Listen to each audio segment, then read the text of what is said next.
Welcome back to Kings of the North. Doug Lesmerises and Bill Landis. Landis, you're out walking around a golf course on the weekend. How you feeling? Sore. It's a lot of walking, man. They don't tell you that. They should put that in the advertisements. Like, hey, if you're not used to walking uphill for 9 hours, maybe think twice about this. But it was fun. Landis was at the U.S. Open. No caddying in your future? We're not going to lose you to the caddying profession? Absolutely not. No, I'll drive a golf cart all day, but I'm not walking a golf course ever again. Yeah. So you're in a good sporty mood here on a Monday morning. I mean, I can't help but let you guys like behind the scenes of like, just what we're talking about before the show comes on and stuff. I've had 3 internet texts at my house 3 different times in 7 days for 2 hours at a time. And each time they leave and they think they fixed it and it still is broken as all get out. And I'm on my backup internet and I don't know what's going to happen. I think we're going to be fine. It's driving me crazy. So thanks for hanging with us. But if I have any choppiness or anything on the video, I'm going to go, I don't know what to do. So I got to get my swords out, Landis, but we're in the year of our Lord 2025 and I can't get the internet people to fix my internet. I'm excited for when you finally get to the bottom of it and the internet tech just realizes that you sliced an important chord with one of your swords. I know. And you're like, oh yeah, that's it. When it first started to happen, it's like there had been a guy at the side of our house with a weed whacker. It's like he whacked it. And it's like, I wish it was a weed whacker whacked our cord. But it's not. But it's this bad. I have reached when I call the internet people, I just say like, I don't know what else to do. I'm going to lose my job because my whole livelihood is based upon having good internet and you guys are killing me. I'm out of yelling. I'm out of yelling. Wow. That's crazy. I never thought I'd see the day. Yeah. I didn't think it was possible. Kirby Smart couldn't do it to me. I still got plenty for Kirby, but the internet folks have sucked it out of me. I got nothing left. Okay. On the hot seat, beyond my internet company, we're going to talk about coaches on the hot seat, and then we're going to do our KOTN showdown, which is Cincinnati and Maryland. And one of the reasons we paired up Cincinnati and Maryland today for our KOTN showdown in the back half of the show, Landis, is because we do view Mike Locksley of Maryland and Scott Satterfield of Cincinnati as 2 of our hotter, seedier coaches. And so we looked at those programs, we looked at those coaches, we paired them up. They're cross-conference. We like when that happens. So then we decided to dive into the entire hot seat idea because, and this seems to be a thing that society is more into these days, I'm not sure it exists. So I wanted to look at a thing that people had assumed existed. We assumed the existence of something. And I said, I'm not sure, Landis. I'm going to do my own research. Is this real? Do you think the hot seat is real?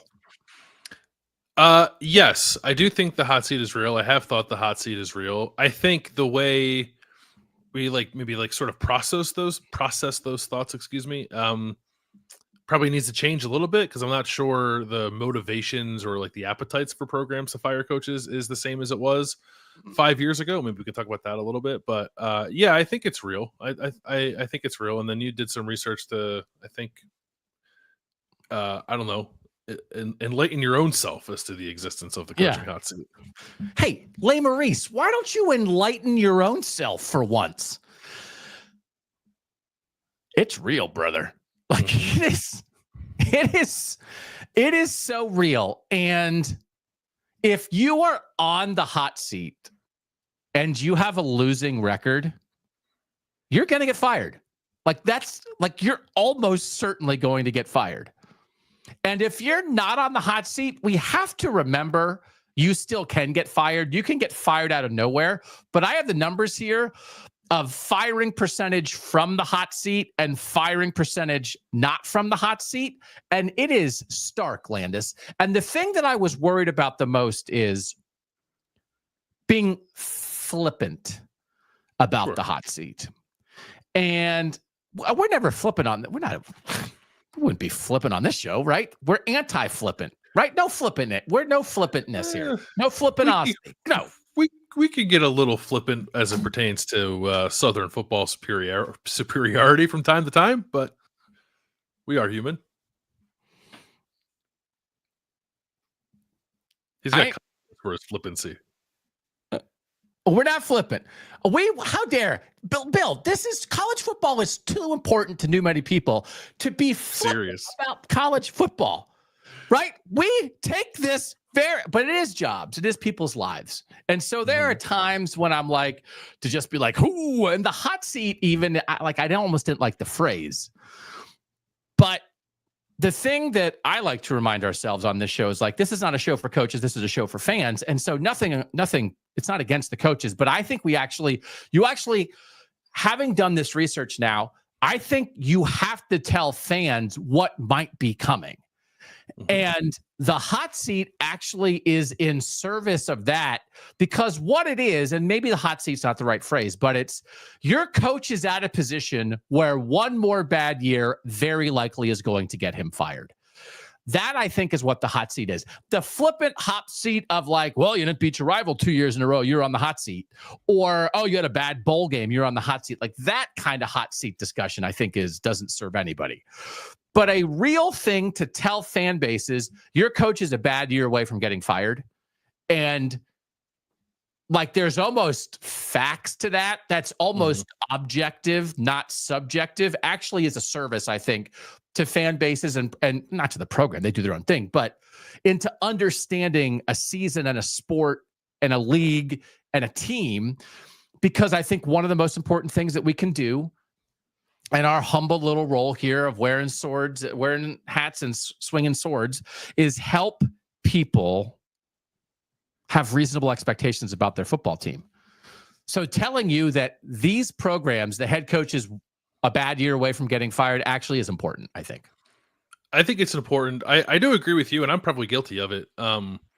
We can get to conversations that feel like hot seat conversations a little too quickly with some coaches. Like, I mean, it's more coaches that are actually like pretty successful, like Ryan Day and James Franklin, where you suddenly get to a point of having these urgent conversations that maybe lead people to believe that they're on the hot seat when they're actually not. And then the coaches who actually are, and that context is in reality like meaningful for the fan base, sort of get overshadowed. So yes, maybe that's why you've thought the hot seat hasn't existed, because we tend to talk about the guys who actually aren't on the hot seat and then ignore the ones who actually are. So I think it does, for a lot of, and thankfully I guess only a handful of ours this year does this apply to, but I think it is good to sort of have those healthy, realistic conversations when warranted.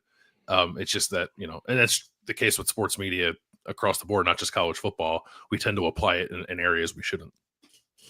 So in trying to figure out what the hot seat is, I actually think there's like a hot seat website that I try to look through. It seems like they do a nice job, but it wasn't quite what I'm looking for. But I did find this, and I thought it was a very reasonable hot seat to use. It was Dennis Dodd of CBS Sports, who is now retired, so he's not doing it for this year. So I don't know, Landis, maybe like you should do it. I don't know that I want to do that. It doesn't seem like a fun time. Just going through and assessing all the guys who aren't doing their job well enough. My fun time is finding work for you to do. Like, I have a great idea. Bill, do you have 19 hours to spend researching one topic? So Dennis Dodd would do hot seat rankings every offseason, and he did every FBS coach, and he did it on like a 5, 4, 3, 2, 1 rating. And 5 was the hottest, and then 4 was like still on the hot seat in both his estimation and mine. And then 3, 2, 1 was like, okay, well, right, there's still levels to this. But for instance, before last year, Ryan Day, he had as a 3, but he didn't have him as a 5 or a 4. So the 5 or the 4s were the ones that were on the hot seat. Okay. And that was he had about 10, 9. Actually, I have the number. He had like 8.4 per year over the past 5 years. Okay. He had 42 guys in 5 years who hit like his hot seat threshold. This is in all of FBS. Okay. Got it? I got that? Okay. So here's what we're doing here. Overall, there were 659 jobs, 5 years times how many FBS jobs were there each year, right? 130, 131, 134. It's 136 this year. 71 of those coaches got fired during or after that season for football reasons. Okay. And I did not include firings for non-football reasons because it just is not what the discussion is. So I didn't include Mel Tucker at Michigan State. I didn't include Pat Fitzgerald at Northwestern because anybody, and I hope the whole world realizes this, anybody is a terrible mistake or a terrible accusation that isn't directly related to your job, but is associated with your job. You're that far away from getting fired, no matter who you are, no matter where you are. So to sit here and be like, well, I hope somebody doesn't get charged with a horrible thing. And if they do, they might get fired. That just applies to the world. So that's not what we're talking about. So if you go through, if you're doing your own research and you find a number of firings that is different than my number, these are football firings. So it's 71 firings out of 659 jobs. That's 11% of people getting fired. Am I explaining myself correctly? I think we got it. Yeah. Okay. There were 617 of these people that were non-hot seat people that were not on Dennis Dodd's hot seat. 617. 48 of them got fired. So now here's the thing that we have to keep in mind. Like, you can still get fired. It's 8% of people who are getting fired not from the hot seat. Okay. 617, Mike, we can flip it. 617, non-hot seat, 48 firings, 8%. Okay. We get this? 42 people were on Dennis Dodd's hot seat. 23 of them got fired. So 55% of the people he had on the hot seat got fired that year. So if you aren't on his hot seat, you had an 8% chance of getting fired. If you were on his hot seat, you had a 55% chance of getting hired. Landis, that's the kind of thing that tells me the hot seat is real. It does, but I'm also surprised by those numbers because I would have thought that the non-hot seat percentage would have been lower, like less than 5%, and that the hot seat percentage would have been much higher than 55%, like something closer to maybe like 70%. So there's data sprinkled in all the way through here.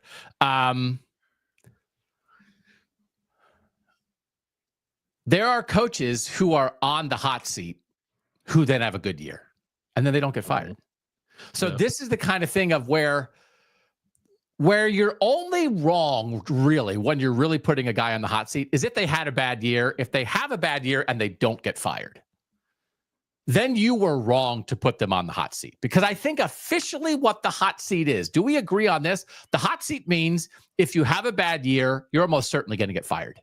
Now, bad year can mean different things at different programs, but I would think that's the general thing. If you have a bad year, you're done. Yes? I agree. Yeah. Okay. So we can actually grab this. So this is, I was going to save this for later, but this is important. We're going to do this now. Okay. Of the coaches, of the 42 coaches that were on Dennis Dodd's hot seats, and you can just put in CBS Sports Dennis Dodd hot seat 2020, 21, 22, 23, 24 to find them. He had, again, like 8.4 a year. Okay. 27 of the 42 then had a losing record. Or a 500 record. They had a non-winning record, okay? 27 of the 42. 21 of those 27 got fired.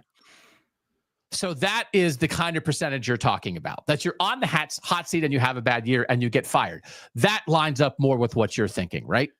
Yeah, which means he was like wrong 6 times. That's not bad. Being wrong like 6 times in 5 years.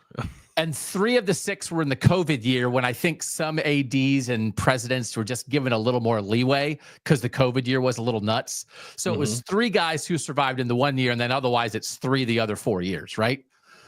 Then of the 42, there were 15 of them that had winning records the year they were on a hot seat, okay? 15 had winning records. 13 of them survived. So if you have a winning record, and it really is mostly just a winning record, if you have a winning record, you survive. Do you want to guess the two guys who had winning records at the time of their firing and were still fired from the hot seat? Clay Helton. He actually had a losing record at the. I might have been 1-1 actually. I think when he got fired, so he doesn't qualify. Okay. But you're in the right area, like big time programs where the threshold is not let's have a winning record, right? Tom Herman. Tom Herman at Texas is one. Yeah, and the other one's the guy down the road. That's like the big time firing of this generation. Oh, Jimbo Fisher, Texas A&M. Yeah. So I think Tom Herman was 7-3 and Jimbo Fisher might've been 6-4. So they were the only guys who had winning records and still got fired because that's not what it's about at Texas and Texas A&M. So like, is that illustrative to you? Once you're on the hot seat, if you have a winning record, you can save yourself. Sure. You're almost guaranteed to save yourself unless your threshold is compete for a national title. And then 7-3 is not going to get it done. Yeah. But if you're on the hot seat and you have a losing record, you're probably done. Yeah, this all makes sense. Okay. Yeah. You like the hot seat, right? You're like the hot seat, right? Okay. It's fun. Okay. It's gonna be fun to talk about. Yeah. Okay. So the thing here also is Dennis Dodd, and I just think he did such a good job with it. It's just you have to find somewhere where you're trying to we're trying to find something objective for a subjective thing. You have to go somewhere. And I could have pulled up like a amalgamation of 19 different hot seat articles, but I trust Dennis Dodd. And he's retired now, so he's fine. He was averaging 8.4 guys on the hot seat a year. Actually, 14.2 guys a year are getting fired. So if there were 71 a year in 5 years, it's 14.2 a year. About 11% of head coaches a year are getting fired. We've added a couple FBS coaches this year. So we should expect that 15 coaches are going to get fired this year, Bill. 15 out of 136. And so the other thing here that I think need to keep in mind is actually our hot seats should probably be bigger than Dennis was doing. Dennis was being like very circumspect about it. Like he was only putting you on the top realm of like, if you really deserve to be there, which is a good way to do it, is how you have like a high hit rate.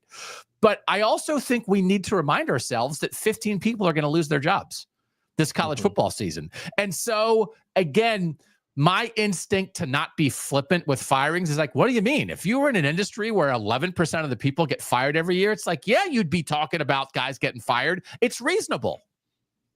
This is music to the ears of people whose livelihoods depend on like aggregation and click farming. Now you're telling us we can make the hot seats even bigger. The hot seat boards are too small. We need more. Yeah, no, it is. Right. I am like, this show is an irrigation system for clickbait farming. Love it. We are, oh my God, it's going to be sprouting. Don't you just love it when you drive through? I loved you. If you can be on the highway, but you can get off and drive on the same 45 mile per hour, 2-lane road through fields, how often do you do that? Only when I'm driving with you. Okay. And then sometimes scary, like a demented scarecrow comes to life at 2:00 in the morning and jumps out of the cornfield right in front of our car. And we think we saw that. We saw a demented scarecrow come to life, did we not? Or with a Ari ghost. One night? Yeah. In the rain somewhere in Indiana, a figure emerged from the cornfield in a place where it shouldn't have happened. Yeah. It does not. It regenerates me to get off a 70 mile per hour highway and just go 45 for like half an hour through fields. No, you're not there yet. You're still too young. I don't mind a country drive, but no, I'd rather go faster. Yeah. Oh man. Okay. So anyway, so I just like you just acres and acres of clickbait farms. And this is a watering can. So yeah, do it more. But the other thing is we have to acknowledge that there are firings that you don't see coming. And we're going to get to the 3 categories of firings, but like Dan Mullen at Florida a couple of years ago, he had like kind of one weird year and they were like, yeah, I don't know about this. We're done. And I was like, what? Like nobody had Dan Mullen at Florida on the hot seat going into that year. But I think you do. And that's more, I don't even know that we can be on the lookout for that and that you can try to predict that. But I just think you have to acknowledge it. that there's a chance that there's not a chance. There's a certainty that there's going to be some group of head coaches that very few people would consider on the hot seat are going to lose their jobs this year. Yeah, I think with stuff like that, you have to sort of like peer around corners, right? So like Dan Mullen, the record might not jump out at you, but if you combine the record with his recruiting success, you can get there. Or if like a coach has like sort of an iffy record, but not one that jumps out to you as one that should be fired, but has like, I don't know, cycled through a different coordinator on one side of the ball every year or something like that. There are sort of underlying things that maybe aren't necessarily the focus when people are trying to figure out who's on the hot seat and who's not. That maybe like in retrospect, you should have put them there. But yeah, I don't know, because even when we had this conversation, we were like planning for the show. Like I actually couldn't off the top of my head quickly come up with a coach who was fired for football reasons after not being on the hot seat going into the year. Like it is hard to find examples of that. And it's a matter of like how hot, right? I mean, like it's, like maybe you would have thought, maybe, but you wouldn't have been like, oh, that guy's one bad year away from definitely getting fired, right? Yeah. So, okay. So in this breakdown, again, I think we're going to assume around 15 head coaches will be fired. The 71 over the last 5 years, 29 of them are power conference coaches. 29 in 5 years. So about 6 a year. So I think as you look at this breakdown, we should anticipate 6 power conference coaches, 6 of the 68 will be fired, and 9 group of 5 coaches will be fired. And I do think it's just harder to win. There's obviously more of them, but it's just a more fraught life in the group of 5, where it's like you have no resources.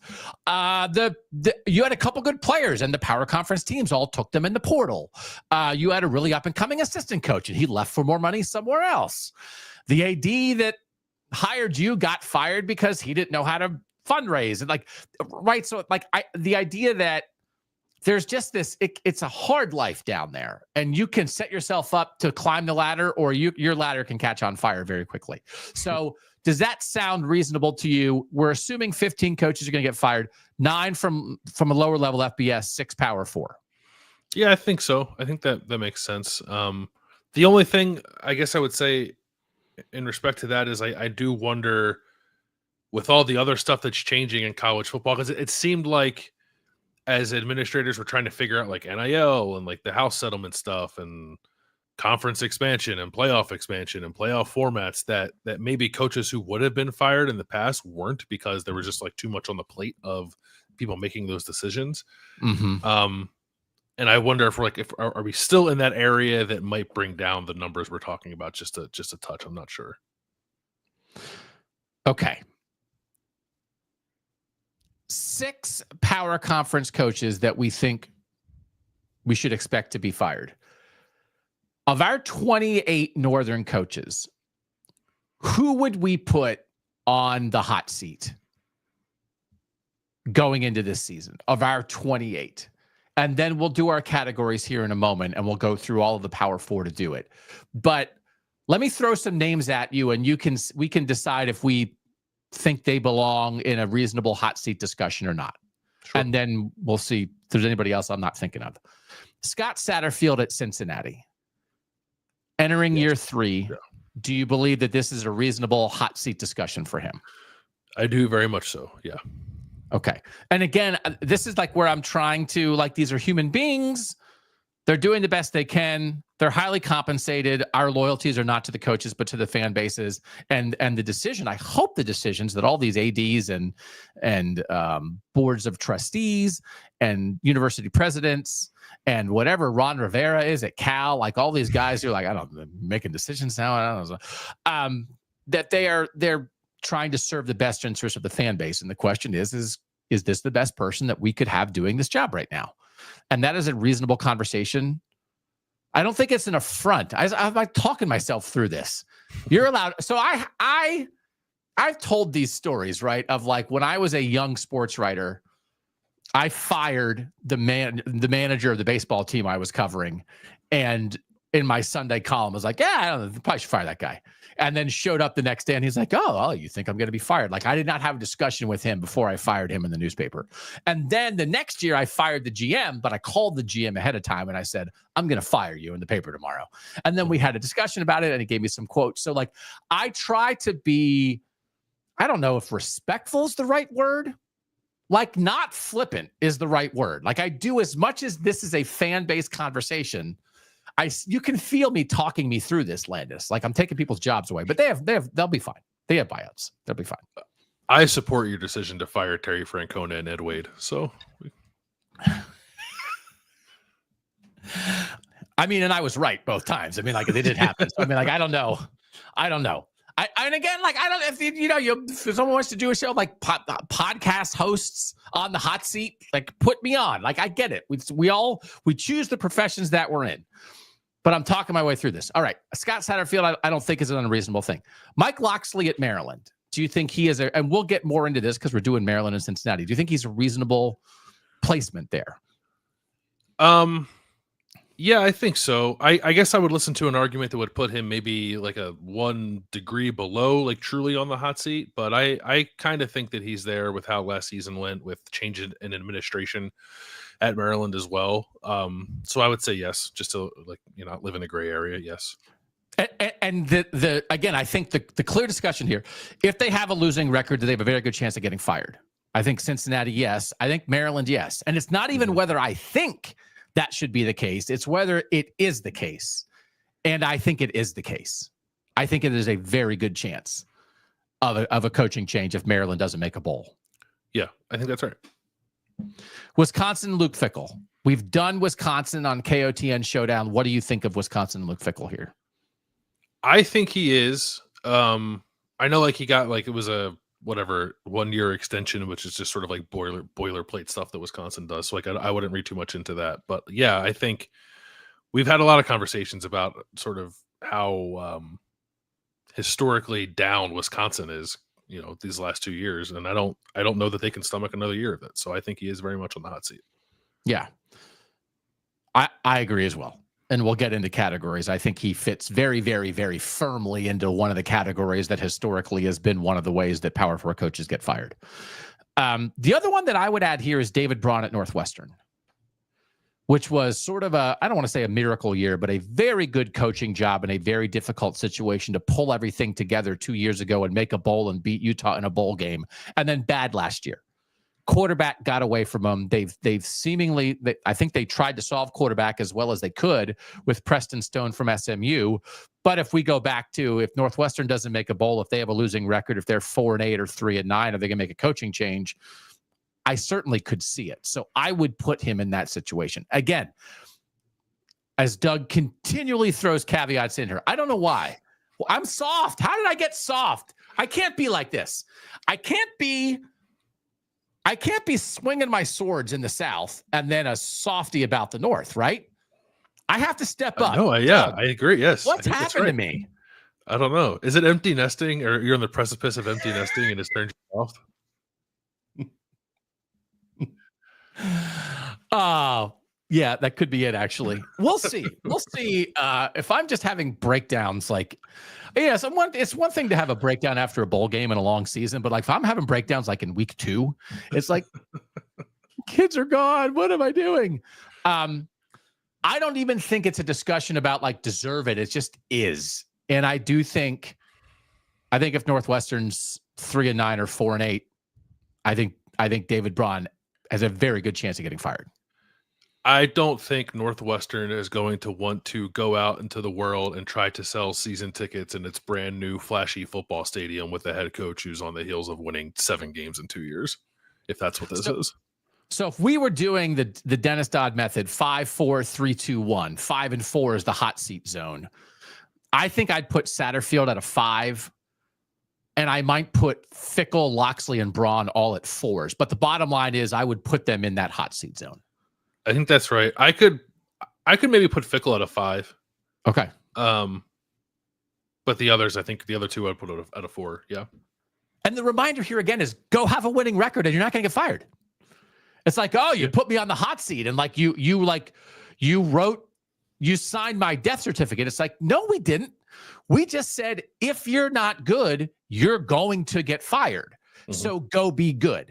Is there anybody else? And now, again, there's a difference between trying to be open to the surprise firing while not like taking somebody who frankly would be a surprise firing and then like putting them on the hot seat so that you can be right. But like, is there anybody who feels like in the North of our 28 coaches who are like, yeah, like if they have a bad year, I think they could be out? No, I don't think so. The only other one I thought of, and it's a complicated situation, would be like Kyle Whittingham at Utah, but he's already said that he's got retirement in mind and his replacement's already been named. So that could be like a firing wrapped in a retirement kind of situation if the season gets away from Utah. But that was kind of the only other one I thought that maybe warranted being in a discussion like this. The other ones I'm not so sure, because a lot of them are new, and then the other ones that aren't new are like pretty successful where they are. Okay. All right. So let's go to my 3 categories of coaches who do get fired.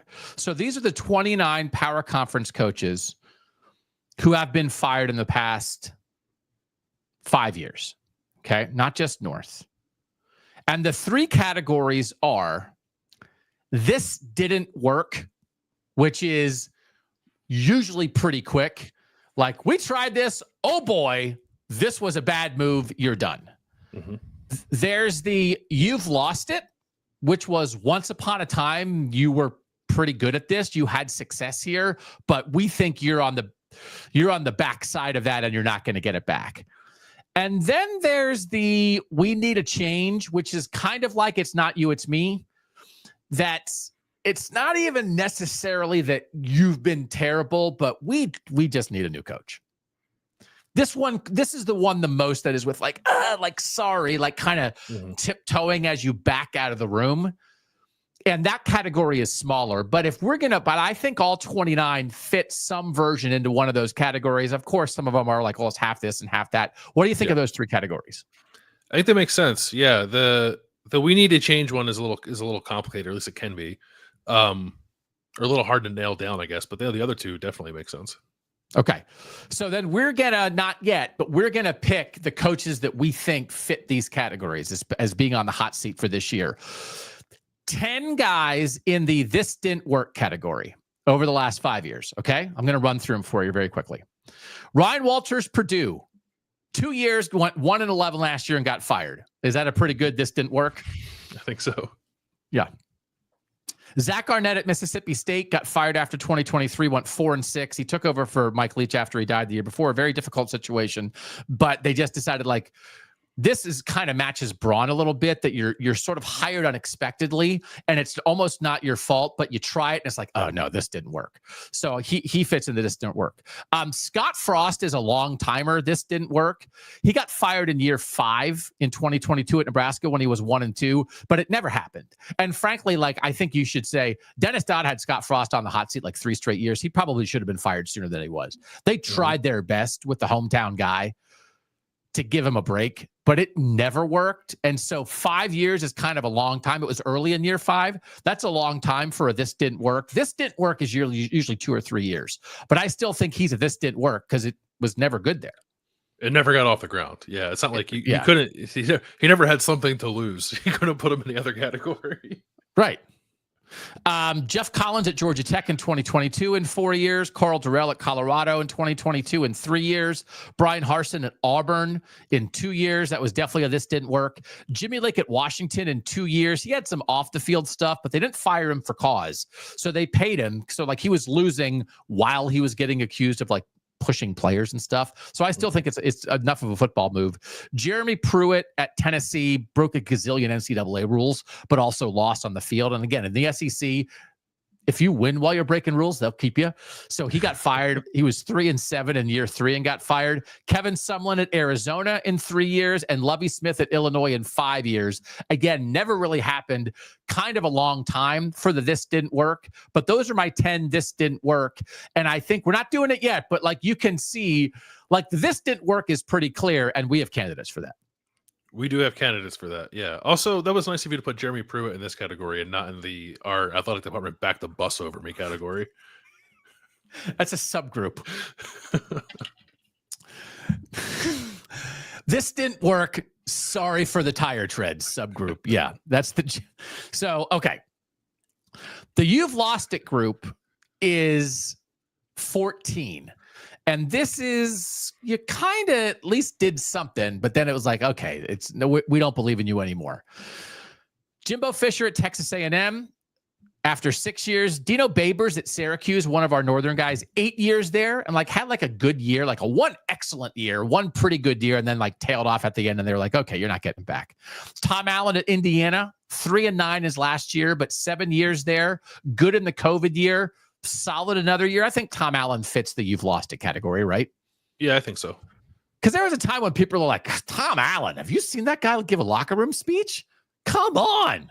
Yeah. We were the COVID year. Yeah. I'm not sure Tom Allen locker room speeches weren't one of the 10 defining things of college football in 2020. He had a lot of juice that year. People liked him. Yeah. We're just locked in our houses listening to Tom Allen give speeches. That guy. And then they were like, no, not him anymore. Dana Holgerson at Houston after 5 years. Herm Edwards at Arizona State, also some NCAA stuff, but 5 years was okay at sometimes. I put Clay Helton here. 7 years, got fired at 1-1 in year 7. Ed Orgeron won a national title at LSU, went 6-6, got fired after 6 years. Gary Patterson at TCU. This is a little weird. It's like they mutually agreed to part after 21 years, but like if you mutually agreed, if you agree to get a divorce, but your spouse is like, we're definitely getting a divorce. And you're like, yeah, I agree. I still count that as getting fired. Right? Yes, I think that is. Yes, I would count that. Just because you agree with the firing doesn't mean you weren't fired. It's like, you're fired. It's like, I know I'm terrible. You're still fired. Because if it wasn't, it's like, it's mutual. It's like, it's mutual, but wasn't it somebody's idea? Wasn't this someone's idea? Somebody said it first. And I don't know that it's usually, hey, guys, don't you kind of think you should fire me? I don't know that that's how those go. I don't think it typically comes from that end of the conversation. No. So like, if we're talking like Kyle Whittingham, that this is like what we're talking about, right? That like, you've lost it. Like, you are awesome. You are as good as we've ever had. You've done it for 2 decades, but you've lost it. Right? Yes. I think Gary Patterson, if you're surprised, oh, how could you even bring up Kyle Whittingham? This is how, because we've seen it. So if Utah gets to November and they brought in Devin Dampier and Jason Beck, and we cannot stop talking about them, and they have 2 NFL tackles, and they've always have a good defense. And if they're 3-5 and they're like, okay, we're done here. That's not what we're not putting them on the hot seat, but like, that's how this could go down. And if that's what they are, I don't think they're going to be 3-5. If they are 3-5, it absolutely could go down like this.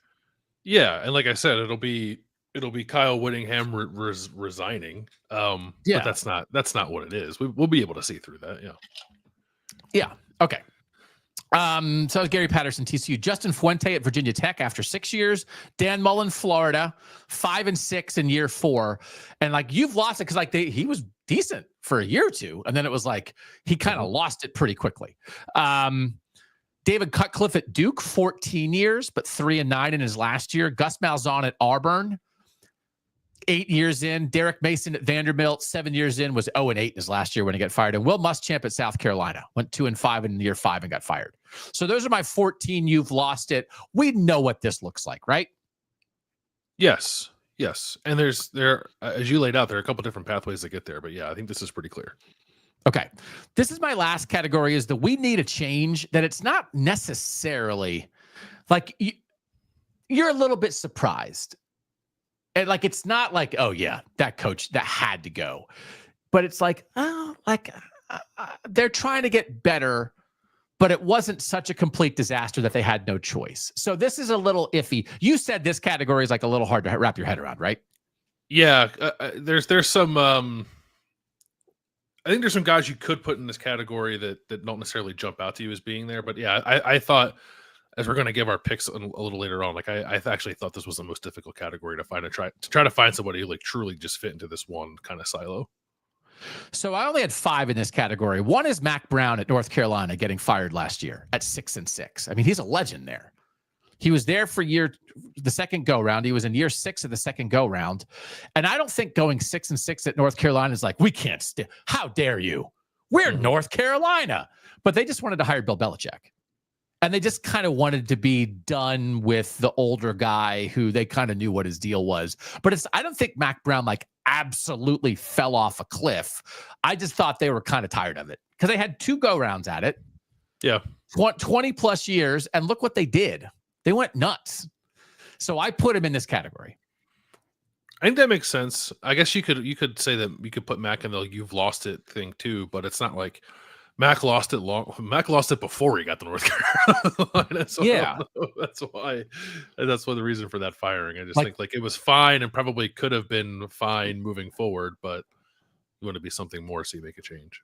Yeah, I mean it's like we never thought Mac Brown would be going 6-6 at North Carolina in the second go. And I was like, what do you mean? Of course you thought that might happen. So, okay. Neil Brown at West Virginia. This could be controversial, but he got fired at 6-6 last year, the year after winning 9 games. And right, like he had been on the hot seat. They had a good year in 23. It's like, oh, he saved it. And then it didn't go well last year, but they weren't 2-10. They weren't completely non-competitive, and there was just some stuff he said in press conferences and things like that I think people were like, okay, we're done with this. And it wasn't like, oh, if you don't hit this threshold, you're gone. It's like, we just kind of want to be done with you anyway. I think he might have gotten fired at 7-5. Right? I just think they wanted to be done.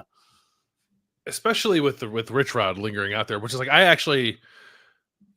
had not really considered much as a possibility like in the early Neil Brown hot seat conversations, but then it's like, okay, nobody here seems to like him very much, even if he does win, 7 or 8 games. And also you might be able to bring Rich Rod back. It's just like, it sort of felt inevitable unless he was going to go off and win 10 games and go to the Big 12 championship.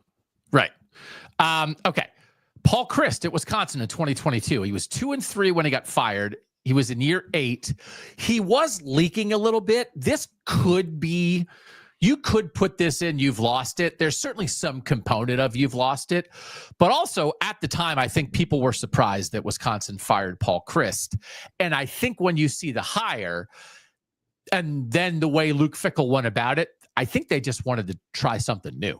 Yes, I think that's right. I was surprised when they got rid of Chryst, but I think it was very clear not soon after or not long after that they were just trying to find a way to elevate and didn't think he was the guy to do it, even though he had been highly successful there.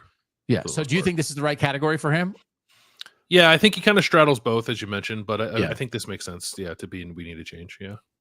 Manny Diaz at Miami after 2021, he was 7-5, and he was after 3 years, and they just wanted to hire Mario Cristobal. They had Mario Cristobal on the hook, the Oregon coach with Miami roots. And I think this is a clear example of that. Like if Manny Diaz had gone 11-1, they wouldn't have been able to fire him, but they had the replacement lined up and they just wanted to hire Cristobal, and that was it. Manny Diaz was like the wrong guy at the wrong place. And then Tom Herman at Texas, 7-3, 4 years in. It's not disastrous, but it was weird vibes. And I think they had maybe a good idea they could get Sark, and they just wanted to take that swing. Like Tom Herman was fine. And so I think you could argue maybe like this never worked. You could put him in that category too, but it's a little harder. It's like he wasn't going 3-7, right? So I put this in like I thought that was like it was okay, but they just wanted to try something else. Yeah, it was okay, but clearly they didn't think he was the guy to like continue carrying them sort of upward and onward into the future. So like I don't know what you would have pointed to and said like you used to have it and you lost it. So I don't think he quite fits that category. And I think he was probably there too long to be a this didn't work situation. Right. Yeah, he had it at Houston, like briefly, which is how he got the Texas job, but like he never had it. He never had it all the way at Texas. So anyway, we've established those 3 categories. So now we're going to pick the Power 4 coaches we think could fit those categories. We're going to pick 2 from the this didn't work because there's 10 in 5 years. So we're picking 2 for this year. We're going to pick 3 from the you've lost it. because there were 14 in 5 years. So it's about 3 a year. And we're going to pick one from the we need a change category. And we're going to say like how you can be thinking about these things. And we'll do that next on Kings of the North.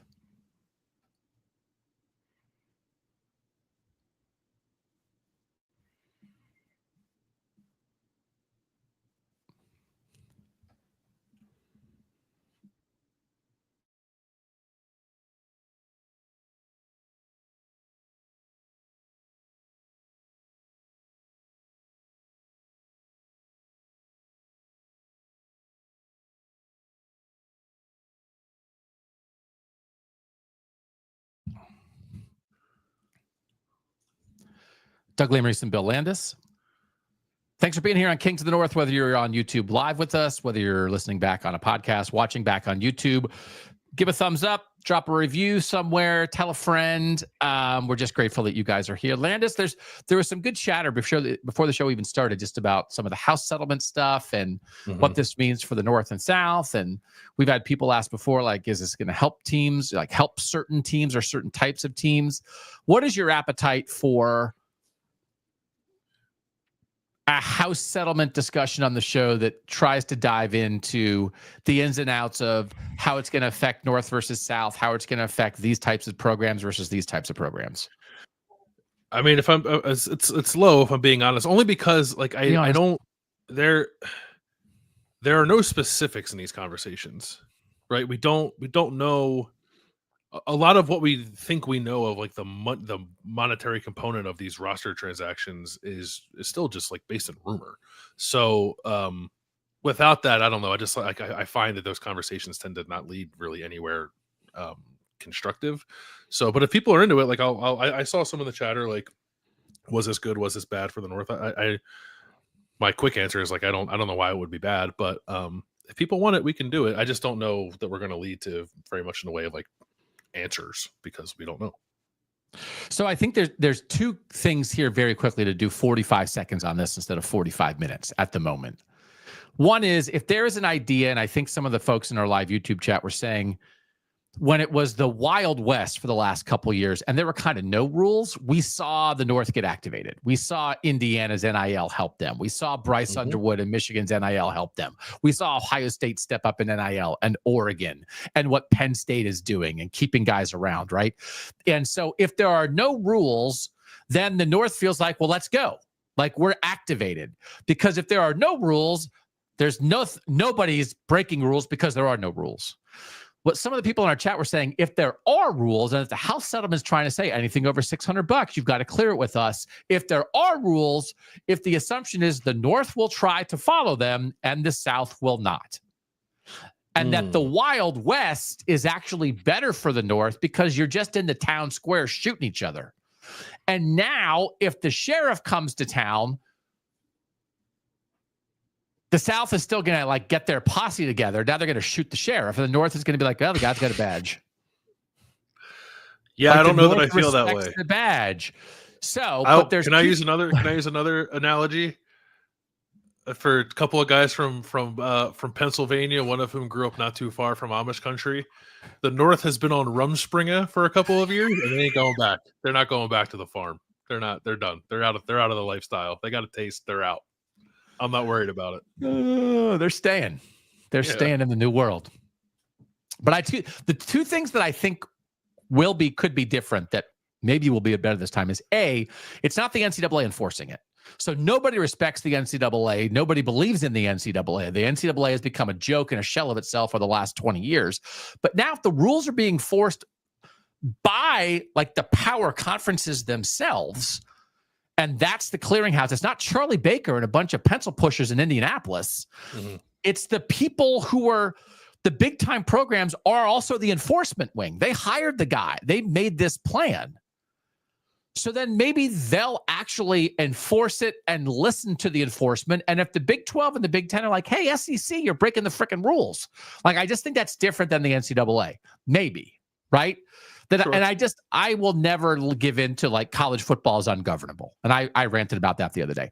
The second thing is, if there ever was a moral case in the past for like, hey, you're caught up in, you can't give a player a couple $100 while they're living in an apartment and they can't buy food and we're all making millions of dollars. Like that case where I think at times the South was like, what are we doing? So we're breaking the rules to give guys money.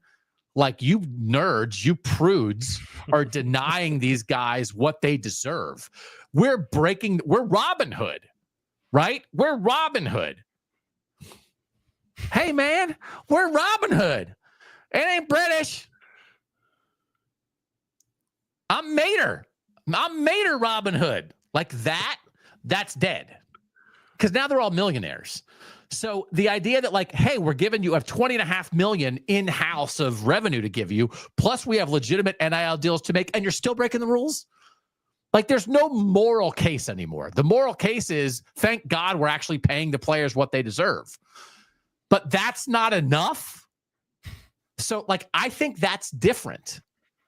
Right? You know what I mean? Because I think like the idea around the possible enforcement is different enough that I think it could work. So anyway, I'm not automatically like the house settlement. If the idea that some of the folks in the chat were making is like the rules around the house settlement are so stringent, the South's like, well, we're never doing that. Back to the old days of breaking the rules. I just think the rule breaking has changed. I think the rule breaking and and who's enforcing it have changed. That's true.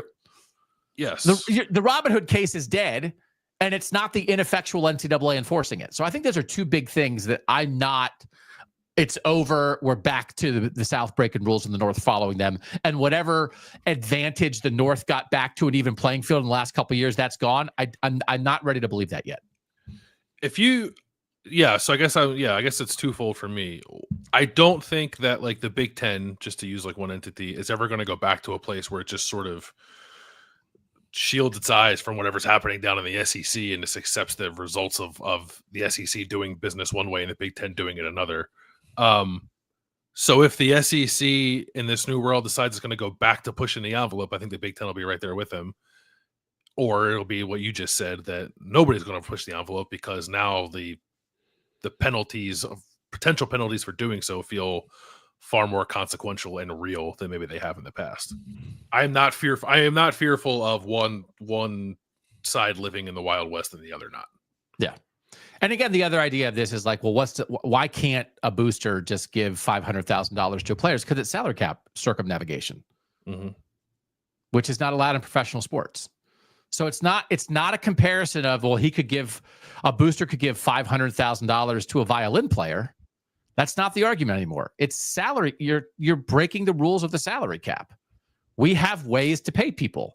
And in pro sports, you're not allowed to make side deals with people. And again, I'm not going to say people talk about this tampering in the NBA and like whatever. I'm not saying it doesn't happen, but there are rules against it, and you're penalized if you break the rules. It doesn't mean nobody breaks the rules, but it means there's a structure and a system in place.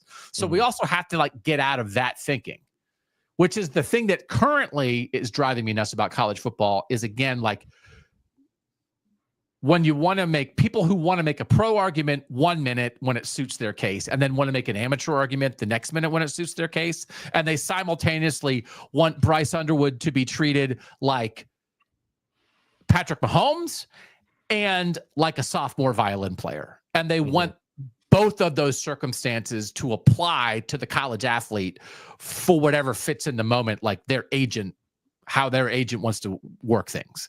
And we're done with the violin players.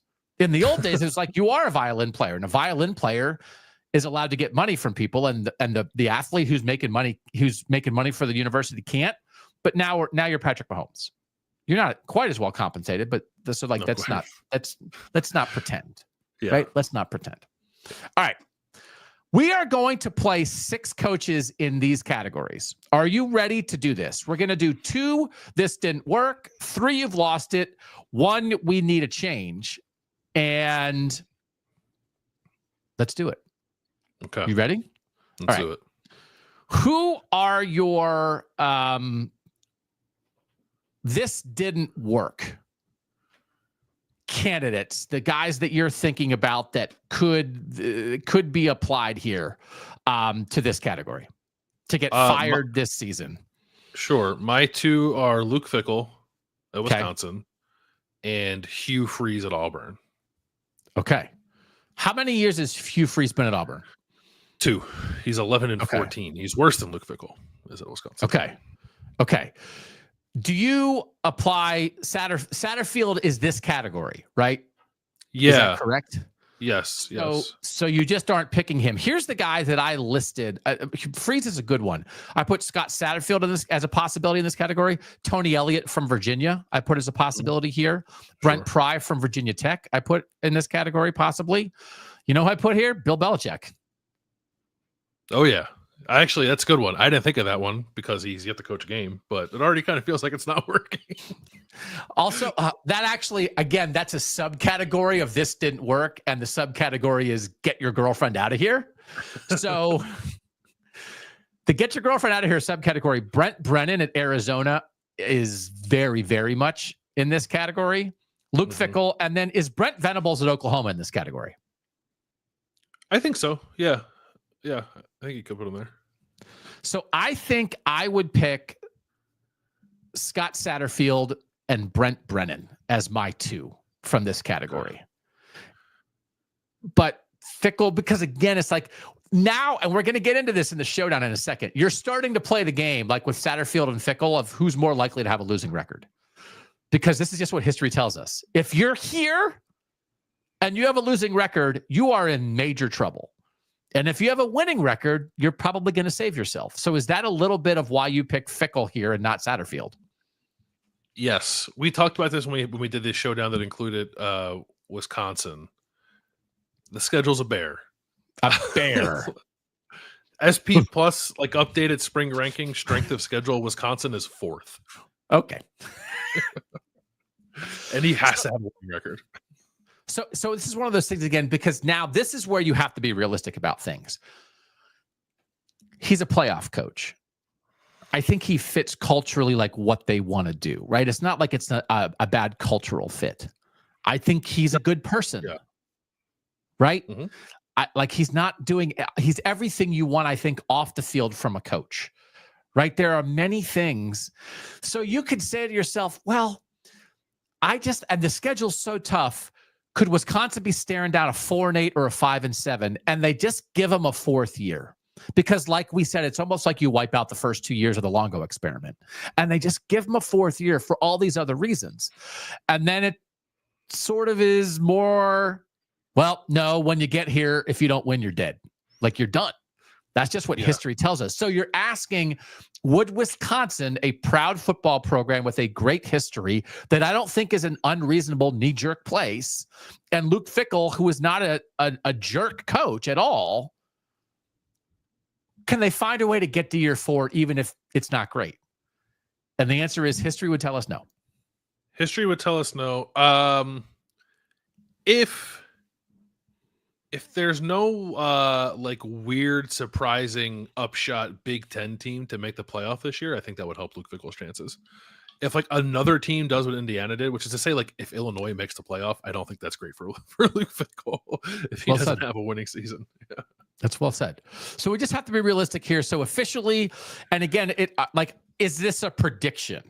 It's like, well, like it's hard. Like, are we predicting? Well, I'm predicting these 2 guys because I think they're going to have a losing record, and that means they're going to get fired. I don't know, but it's just we're not. I don't think we're going to come back and rewatch this show and be like, you were right. But we're just trying to get a handle on like who we think fit these categories the most. Okay. Yeah, that's fair, right? Like your Hugh Freeze pick. All right, we're going to take 3 from the you've lost it category.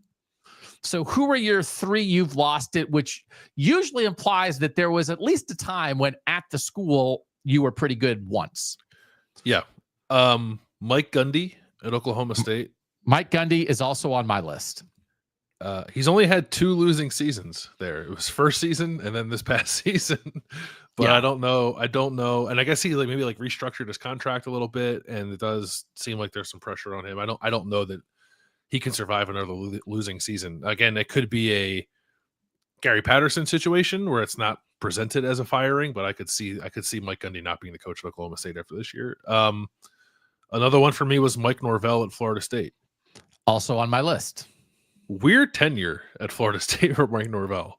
weird. 2 double-digit win seasons and then 3 losing seasons. It's like that is up and down, as about as up and down as it gets. 2-10 last year, obviously. If they have another losing season, I think he's done there. And is this fair to say about Florida State? And I don't just want to be the guy who, if you're in the North, I love you, and if you're in the South, you're dead to me. I don't want to be only that. It's the caveat show. Doug doesn't want to be who he is. But I think being the quarterback at Boston College and being the quarterback at Florida State is just kind of a different thing. And a year ago, we were excited about the possibility of Thomas Castellanos as the quarterback at Boston College. And currently, based on expectations mostly, I am very wary of the idea of Thomas Castellanos as the quarterback of Florida State. Like, if Thomas Castellanos is going to save Mike Norvell, I'm not sure about that. I'm not sure about it either, unless Gus Malzahn can save both of them, which I guess is possible. Their new offensive coordinator. So, yeah, it's a heck of a quarterback to kind of like tie your fate to. I don't know that's the guy that I would have picked. Just he's not like necessarily like, I think he's got an upside. He's exciting, but he also can make some goofy plays. And Tommy, you better get us to 8 wins at least. Mm-hmm. I'm not sure about it. Okay, we agree. So I only made 3 on this list, and you've named 2 of mine so far. Who's your last one? So I put Locksley in this category. Okay. Because I think like he had 3 straight winning seasons from 01 or 21 to 23. Like at Maryland, that's not a bad thing. But now he's a 4-8 last year, and I don't think they're going to have a winning record this year. I think he could fall into this category after the 25 season. Okay. I had him in the other category. My third guy here, and I think this is almost indisputable, is Mark Stoops at Kentucky, who is like the winningest coach in Kentucky history, and it feels like he's on an ice flow by himself right now. They won 1 game. Who was the one SEC game that Kentucky won last year? God, I can't even remember. Oh, wait, it was against Ole Miss, playoff contender Ole Miss. And then they didn't win another SEC game. And we covered it the other day. Vince Marrow, his right-hand man for so many years, just left to go to Louisville. It feels like they're abandoning ship on him. So it feels like the end is here for Mark Stoops. So, okay, those are our guys for the you've lost it category. The we need a change. This is one for the we need a change. I put Locksley as a possibility in here because this is a little bit where I could almost see like not a disastrous year, but just there's like a new AD, there's a new vibe, and there's something specific I want to talk about with Locksley. Maybe we'll do it later in the showdown. I put him here. I put Lincoln Riley here at USC. I thought about that, but Lincoln Riley's buyout's like $80 million or something like that. Yeah. I mean, and it's like, do you have somebody like, and I don't know that there's enough boosters who are like, we're dead, we're done with this, we'll pay the buyout, right? I don't think they're not. Will Ferrell, come save USC football. That's why Will Ferrell's doing all those PayPal commercials. He's accruing Lincoln Riley buyout money. He's filling the pot for Lincoln Riley to get lost. You can pay your own way, Lincoln Riley's buyout fund. I will do any commercial to get rid of Lincoln Riley. Why is he doing that? He's still famous to me. He's too famous. There's too many famous actors doing commercials. Because they get paid a ton and it's like 1 day of work. There's the guy who was Richard on Veep. And then who was like the soccer league owner on Ted Lasso? You watch Ted Lasso? I've watched some of it, yeah. And he's like Tim. He's worked with Tim Robinson on that Detroiters show. I don't know the name of the actor. Oh, I think yeah, he's very funny. Yeah, he's in a commercial where he doesn't speak. He just rides in the backseat of a convertible. He's a hilarious comic actor. He sits in the back of a convertible for a pharmaceutical company. Doesn't utter a word. Just smiles. Maybe he wants to get rid of Lincoln Riley too. If that's what this is, if this is Hollywood uniting to get rid of Lincoln Riley, Leonardo DiCaprio's like, what do you? If you see Leonardo DiCaprio on a Taco Bell commercial, you know Lincoln Riley's getting fired. That's what that is. Build that fund. Build that fund. David Braun at Northwestern I put in here, which again is just like, I don't even like it. Maybe wasn't that terrible. It kind of wasn't fair, but it's like we just need to do something for the stadium, as you stated earlier. Sam Pittman at Arkansas, Billy Napier, and Brian Kelly. two SEC guys I put as possibilities here, which is a little more like that. I think Kelly and Napier would fit the possibility of like what happened with Tom Herman at Texas and Jimbo Fisher at Texas A&M, that you didn't even have a losing record, but it was like, okay, like we expect more than this. And so, I meant to talk about this earlier. I meant to start the show with this because this is actually a big deal. Along with my internet issues and telling fake stories about Canada geese, I don't know if I realized what happened. Did you see this? It's really upsetting. I think there's a deep fake out there that someone deep faked our show, and they said that I picked LSU to make the playoff. Oh. And I can't believe it. I don't know where it came from. We'll get our best internet people on that. Yeah. The AI is so good. It's so realistic. Pretty realistic. Yeah. So anyway, so if Brian Kelly like starts 3-3, which is what I think is going to happen, because I would never say that LSU is going to make the playoff. Like, I think like that's like, okay, well, you've got it together and you finished 8-4, but like that is not what we brought you here for. So who is officially your pick from the we need a change category? Pick one. Is it somebody I already mentioned, or do you have somebody else?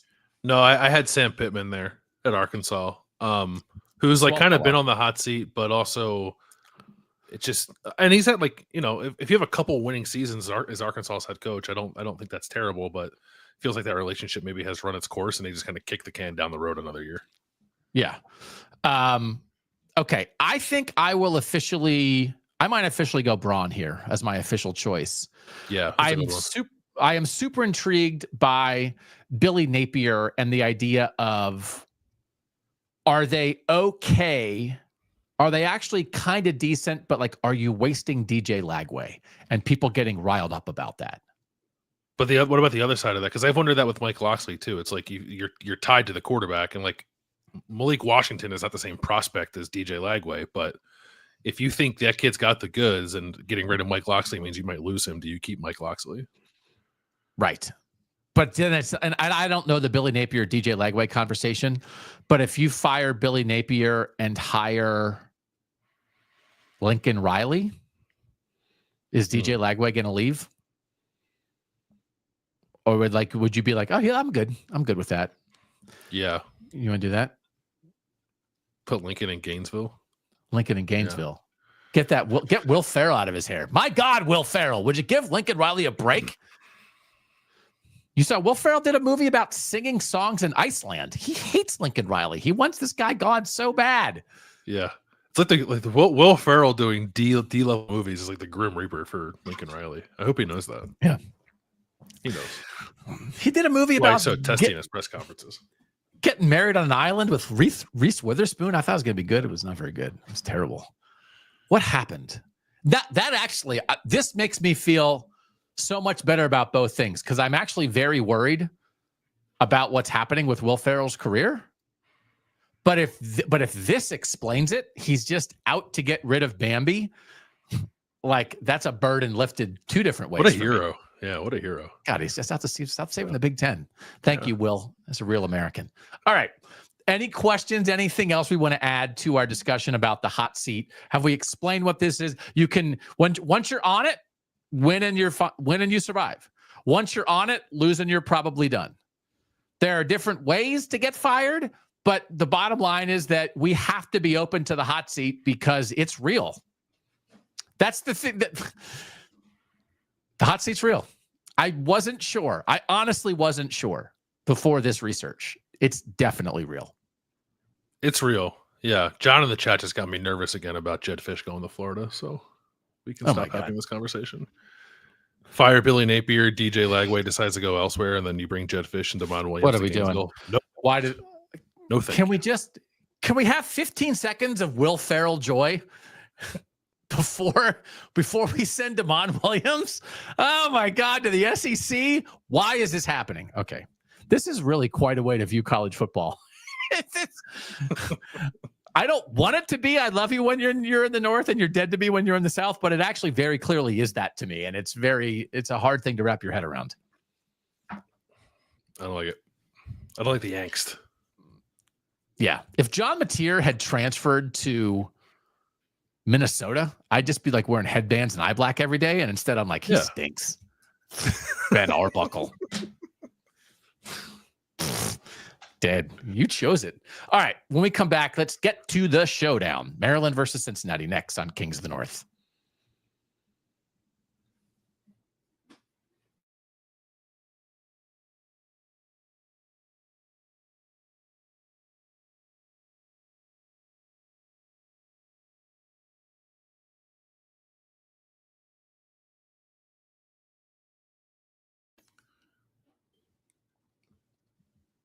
Doug and Bill matching up Bearcats and Terrapins on our latest KOTN showdown, in part because of the status of their head coaches. This is why we kind of leaned into this show this entire way. We try to find two Northern teams that have maybe a little something in common, compare them in 7 categories: quarterback, skill, offensive line, defensive front 7, secondary, coaching, and schedule/intangibles. Come to a conclusion. Who would you rather be in 2025? Maryland, over under 4.5 wins. Cincinnati, 6.5. I was a little surprised by that, Landis. I thought going into it, before I had looked, I thought, I bet you they'll both be 5.5. And instead, a 2-win gap surprised me. That's a little surprising. And I also think when we talk about the schedule, like Cincinnati's schedule does not scream to me this team's going to win 6 or 7 games. So I'm like, I think that number, that win total is like 1 win too high, I think. And I will say, Maryland's schedule, and I've seen people do this, Maryland's schedule can look reasonable.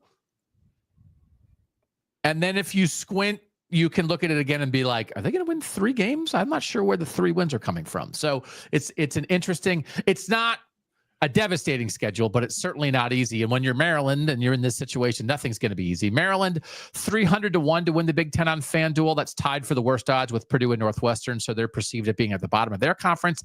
Cincinnati, 10th in odds to win the Big 12 at 28-1, so they are perceived to be more middle of the pack in the Big 12. Let's start with quarterback Brendan Sorsby in Cincinnati. Landis, what do you got? I like Brendan Sorsby. I think I was early to that. I thought he was fine. I thought he was fine last year for Cincinnati.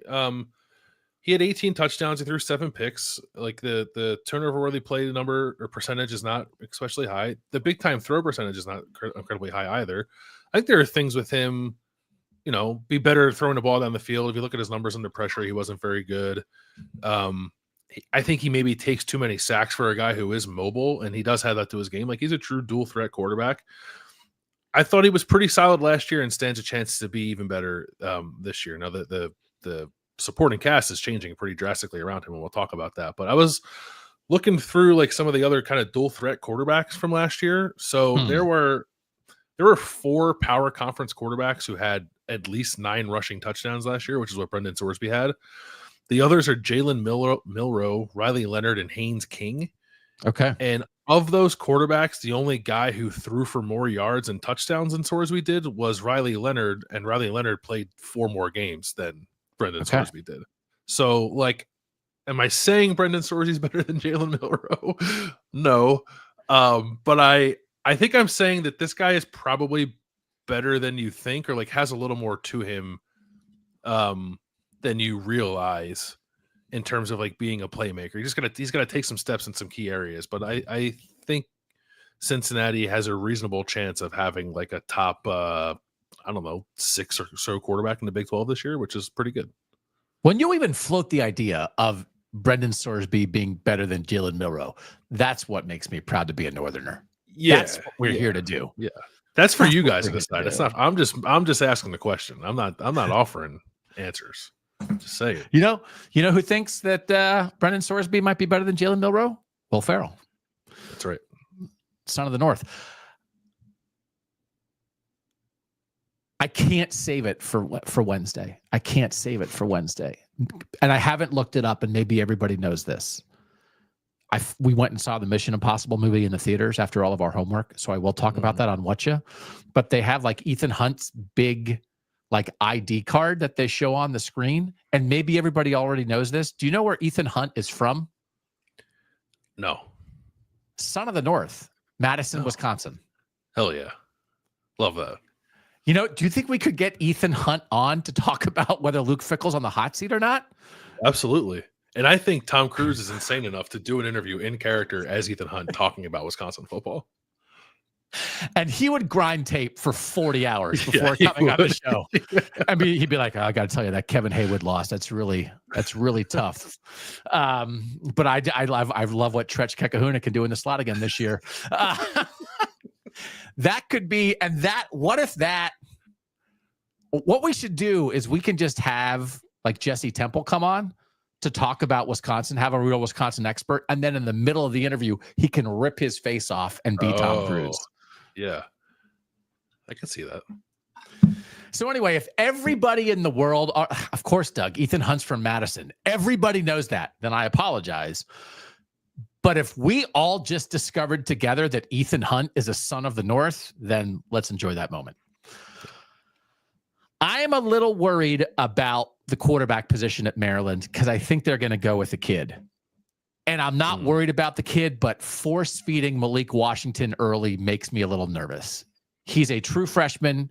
He is a top 100 national recruit. He is from the area. He is the leader of the pack of keep the great Baltimore DMV players home at the University of Maryland. He is a key to the future of Mike Locksley. They brought in Justin Martin, the transfer from UCLA. They have another guy named Christian Martin, who's a redshirt freshman who had been there, who actually looked good in the spring game. Justin Martin and Malik Washington played with the ones, and Christian Martin was a quarterback for the other side on the twos, and he made some nice throws. I think some people got too excited about that. It's going to be Justin Martin or Malik Washington. There's a lot of reporting sources that, like, it feels, and they're saying things on the record. Pep Hamilton, the new offensive coordinator, Mike Locksley's saying stuff like he's as mature of a freshman I've been around since like Jalen Hurts when Mike Locksley was an assistant coach at Alabama. How nice of Mike Locksley to remind you that he coached Jalen Hurts. But it's just like, is that serving anybody? Like, is that serving Malik Washington? So I actually think, and you watch Malik Washington, and there's a lot there. You watch the spring game, there's a lot there. It's not there every snap. And I actually think, and he's 6'4", he's a different style of quarterback, clearly, than Damon Williams Jr. But I'm kind of thinking that like a Damon Williams Jr. type of freshman year, J.J. McCarthy type of freshman year, wrinkle QB, get in on some second halves, maybe play more as you go. But if there is desperation at Maryland that leads them to throw him in September, I'm a little worried about it. And I think he is supremely talented. The situation is a little wild. We talked about this with Billy Edwards, the Maryland quarterback who transferred to Wisconsin. He was a starter at Maryland last year. How much they like leaned on him because they were down so much and behind. In the end, I just kept looking at these stats. Maryland attempted 41.2 passes a game last year. That was tied for fourth in the country. And it was tied for second in the Power Four with Texas Tech, only behind Kyle McCord and Syracuse chucking it around. They cannot do that again. That's about 10 passes per game more than they did 2 years ago. It's not really what Locksley wants to do, but the desperation of being behind, winning one Big Ten game against USC led them to chuck it all over the place. They cannot play a freshman and then chuck it all over the place. Like the possible desperation combined with the possible playing a freshman quarterback has me on edge, Landis. I don't ever love the combination of playing a young quarterback on a bad team that doesn't have a good roster around him. Like I just like think of Christian Hackenberg and think of like how his career got derailed instantly. So I wouldn't. It's a tough position to be in. I would understand certainly if that's the direction Maryland goes, why they want to do it, because you're just trying to like inject some life into something that feels a little dormant. But I don't know if that's best for either side there. So we'll see. And the other part of it too, it's not like Justin Martin played a ton at UCLA. When he did start against Penn State, he played well. But he wasn't a starter there, full-time starter there last year. Doesn't have a ton of playing experience. So it's like the Damon Williams comparison is interesting, but he was also saddled with Will Rogers, who had played a ton. Like this, it is not the same dynamic in Maryland. So I don't know. Pep Hamilton, the new OC, used everyone's favorite quarterback word, elite traits. I do think Malik has elite traits. Pep Hamilton said that on the Big Ten Network. When I talk about Jalen Hurts, Locksley said, as I've said before, you see a maturity out of him that I've only seen out of a few people. Jalen Hurts comes to mind. So I think there's a lot of talent there. I think there's a lot of potential there. I just, for the player and the program, I don't want it to be rushed in a way that harms both. But that's where they are. So, and then Justin Martin, I think it feels like Jeff Erman's, it's like a really good Maryland reporter that I read a lot. He's sort of intimating that like probably not start Malik Washington week 1, but probably get to him as the starter in the first half of the year. So if that's the plan, okay, let's see how it goes. But I think you're reading some other stuff right now that like, oh, Malik Washington is going to be one of the biggest impact true freshmen in the country. It just makes me nervous. It doesn't mean he can't do it though, right? Like, doesn't mean he can't do it. And it's not about the kid. It's not about the player. It's about the situation and giving him a chance to succeed long-term. Yeah. And not to jump the gun on the schedule. Like, they could do it if they wanted to. They could. With their first 3 games. So quarterback situation, great potential at Maryland, but Sorsby's been around. Do we lean Cincinnati here?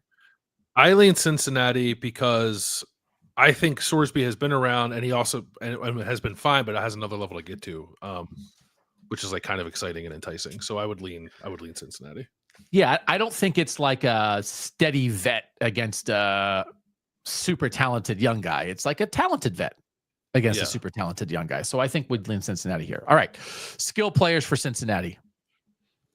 We mentioned this, or you mentioned it, I think, when we were talking Wisconsin. Their top running back last year, Tyree Walker, is now at Cincinnati. He's sort of replacing Corey Kiner, who was very good for Cincinnati. I think it's a pretty good running back situation for the Bearcats with Walker and Evan Pryor. I don't know if they're going to be like 1A, 1B, but Pryor was pretty explosive last year. He only touched the ball 71 times, but he had 599 yards and 7 touchdowns, 8.4 yards per touch. He can also be a threat as a receiver. So, like, if Walker's a little more physical and Pryor's more explosive and shifty, like, and it's kind of similar to what Pryor was with Corey Kiner last year, I think that can work. So I like running back. Before I get to receiver, I'll go to tight end because Joe Royer is back at tight end for Cincinnati, and he's a stud. First team all Big 12 last year, like, just had a great season when he finally got the opportunity to play. Was at Ohio State for a couple of years, had some injury stuff, had some really kind of like tragic off the field stuff. He never got his feet under him at Ohio State. Very much had him under him at Cincinnati last year, and was one of the best tight ends in the Big 12. I think he can be one of the best tight ends in the country this year. As long as, I guess, he's not the focal point of defenses, which I don't think will happen, but I guess could happen with the way that Cincinnati's turning over the receiver position. It's all new. It's like all portal. They brought in a bunch of, I think it's 5 total portal receivers, and I think those are probably their top 5 options at receiver going into this season. I won't run through all of them, but the one guy who I think maybe is most interesting of the group is named Jeff Caldwell. He's from Lindenwood, so he's an FCS up transfer who had 1,000 yards receiving last year. He's 6'5", I think over 200 pounds, and he can really run. And I think was like kind of shocking people in spring practice of what he's able to do. And also, it's also maybe like a sneaky sort of like NFL draft kind of riser too. So if you're looking for slightly more off the radar, but potentially very high impact transfers, this coming season, I think Jeff Caldwell at Cincinnati's got a chance to be one of them. And the rest of the receivers they added a guy from Colorado State, Texas A&M, Charleston Southern, Western Carolina. Like, they've all kind of done stuff. That's the one thing I'll say for Cincinnati's transfer additions at receiver. It's not like they didn't bring in a bunch of guys from other power teams who have never seen the field before. They've all, to varying degrees, but at least like what I would consider meaningful, had done some things and been fairly productive at their previous stops. Now that they're coming to Cincinnati. I was just trying to run through it in our head. We knew last year was the year of the tight end in the North. 2 best tight ends in the North: Joe Royer at Cincinnati and Max Clare at Ohio State, the Purdue transfer. I mean, it's like one of those things. Again, can I run through 28 tight end situations in my head? I know you love Kenyon Sadiq at Oregon. But it's like, whoever steps up at Penn State, whoever like Lincoln Cure is a true freshman at Kansas State, maybe. I don't know. But we're talking about a situation where Ty Warren at Penn State is gone, Colston Loveland at Michigan is gone, Aronde Gadsden at Syracuse is gone, Gavin Bartholomew at Pitt is gone, right? Like, a lot of those guys that we were so high on last year have moved on. and I think it might be Royer and Claire. We don't have to do that today. So skill overall, some potential there with the receiver, solid at running back, and a really good tight end. Yeah, I think Cincinnati on the offensive side of the ball did a very nice job in the transfer portal, like finding guys who have done some things. Okay. So I think they'll actually. I like the offense. I think the offense will be pretty good. I think there's good weapons around Brendan Sorsby. Okay. Maryland running back. They lost Roman Hemby to Indiana, but I also think it was one of those where this can be a situation where Hemby to Indiana is a good move for Indiana, but Maryland also is positioned to lose a veteran like that because you got to play your young guys at some point. Nolan Ray is a guy that we talked about going into the spring. He's assumed to be the number one back. He's a third-year guy, and Derwan Williams is a second-year guy. They like them both. It feels like a decent running back combo. And Nolan Ray played enough last year that you can just watch him put his foot in the ground and make some nice cuts, and only 75 carries for 374. But this is like a developmental, how you're supposed to build a running back room, right? Like they lost their veteran, but their two young guys are ready. I don't know that Ray did a ton in the spring. So I think it's not even cross your fingers. It's just, you haven't seen it a ton, but it's also how it's supposed to work. So I think it could be pretty good. And again, like before spring, like we had Nolan Ray was like the lead to a show of like, hey, like if you're looking for guys in the North who are going to step up this year, like he's one of them. And so I like having that much potential in the backfield, even if there's not a ton of carries there. You like Nolan Ray? Yeah, I do. I was looking through because I think I was the one who brought him up. Okay. 75 carries, 374 yards, 4.2 yards after contact per rush. That was the number that jumped out to me. And 35% breakaway yards. Like he's just got some make you miss kind of stuff to him. And explosive potential. Yeah. Yeah. So there's 6 leading pass catchers. Ty Felton and Caden Prather at receiver. They were it's the first time since 1988 that Maryland had 2 receivers picked in the NFL draft in the same year. Ty Felton, all Big Ten, third team All-American, was a 3rd-round pick. Caden Prather was a 7th-round pick. They were their 2 leading receivers. Really going to miss those guys. Their 2 leading tight ends from last year, both transferred. One to Central Florida, one to Auburn, and then Hemby was in there. So the only guy of their top 6 pass catchers who's back is Octavian Smith. He was their number 3 receiver last year, but Locksley said after the spring game, he's a guy that's kind of followed the Ty Felton path, that like kind of building to this. Now he's the old man in the room, and Locksley said he likes what he's seen. So potential there. Mm-hmm. So one guy in-house at receiver. But then they also added a bunch of transfers, including Jalil Farouk from Oklahoma, who should be their number 1 receiver, but was out during the spring. He was hurt last year, but he was the number 3 receiver at Oklahoma 2 years ago when Dylan Gabriel was the quarterback, almost 700 receiving yards. He feels like a real dude. And he was hurt last year, but like he's been a real guy in like an offense that wants to throw it at a big time school. So that's an interesting transfer. They added Caleb Webb, who hasn't done much in 2 years at Tennessee as a transfer. And they added a guy who was a JUCO star who was at Florida State for 4 months and then transferred again, named Jordan Scott. He's a spring transfer. And they have Ryan Manning and some other guys in-house. Bottom line is they lost 2 stud receivers, but they kind of have a plan to replace them. And their top 2 tight ends transferred, but they brought in another transfer to replace them in Dorian Fleming from Georgia State, who was like a top 20 portal tight end, was 2nd team All Sun Belt last year, 558 receiving yards. So it's a lot new, but they're trying.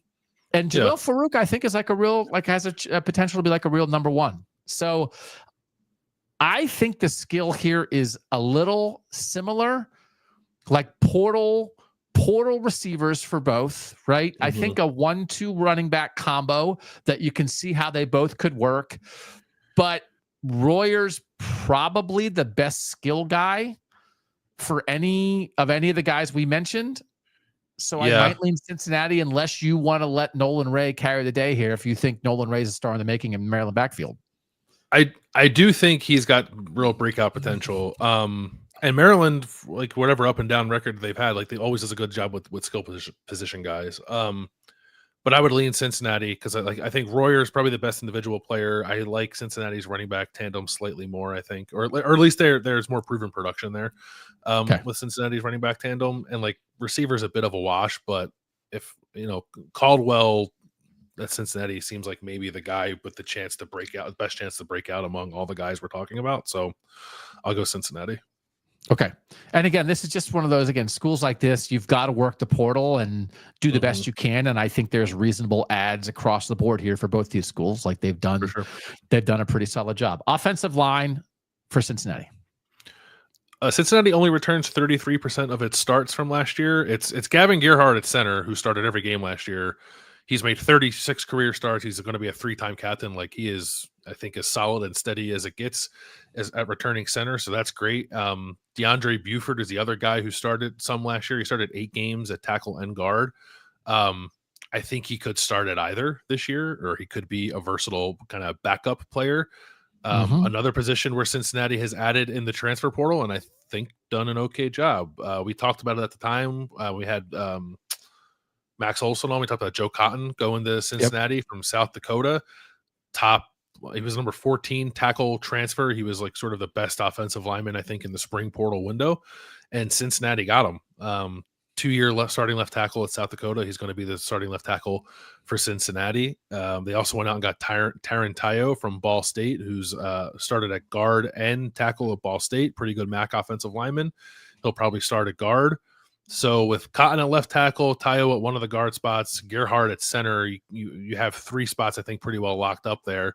You're trying to find another guard and another tackle. Buford is one of those options. Nolan Ladolipi is a transfer from Albany, who I think is an option. Evan Tengisdal, who's a redshirt sophomore, like younger guy who played a decent amount last year, I think is there too. So I think they're going to be pretty good at 3 of the 5 spots. And I think they have suitable answers for the other 2 spots that they're trying to fill. So obviously lost Luke Kandra and only really one returning full-time starter from last year. But I think this offensive line could be solid. It's a bit of a crapshoot, I guess, when you're building an offensive line through the portal, and that is what Cincinnati's doing. But again, at least they're doing it with guys who have played. Even if they're up transfers, they've all played and played significantly. So I like that part of it. I kind of like the idea of you and I forming like a doo-wop group called Suitable Answers, and we just wear suits and we sing. I like that. Yeah. Maryland's offensive line last year stunk. It was completely inexperienced, and I looked at the PFF grades for all the power conference offensive linemen individually. There were 433 who played like the minimum number of snaps of the power conference offensive linemen. Maryland's highest graded guy last year, they had 7 guys who qualified, was number 298. And they had guy 340, 375, 393, 418, 423, and last 433. They had the lowest graded offensive lineman in the PFF last year. It was not good.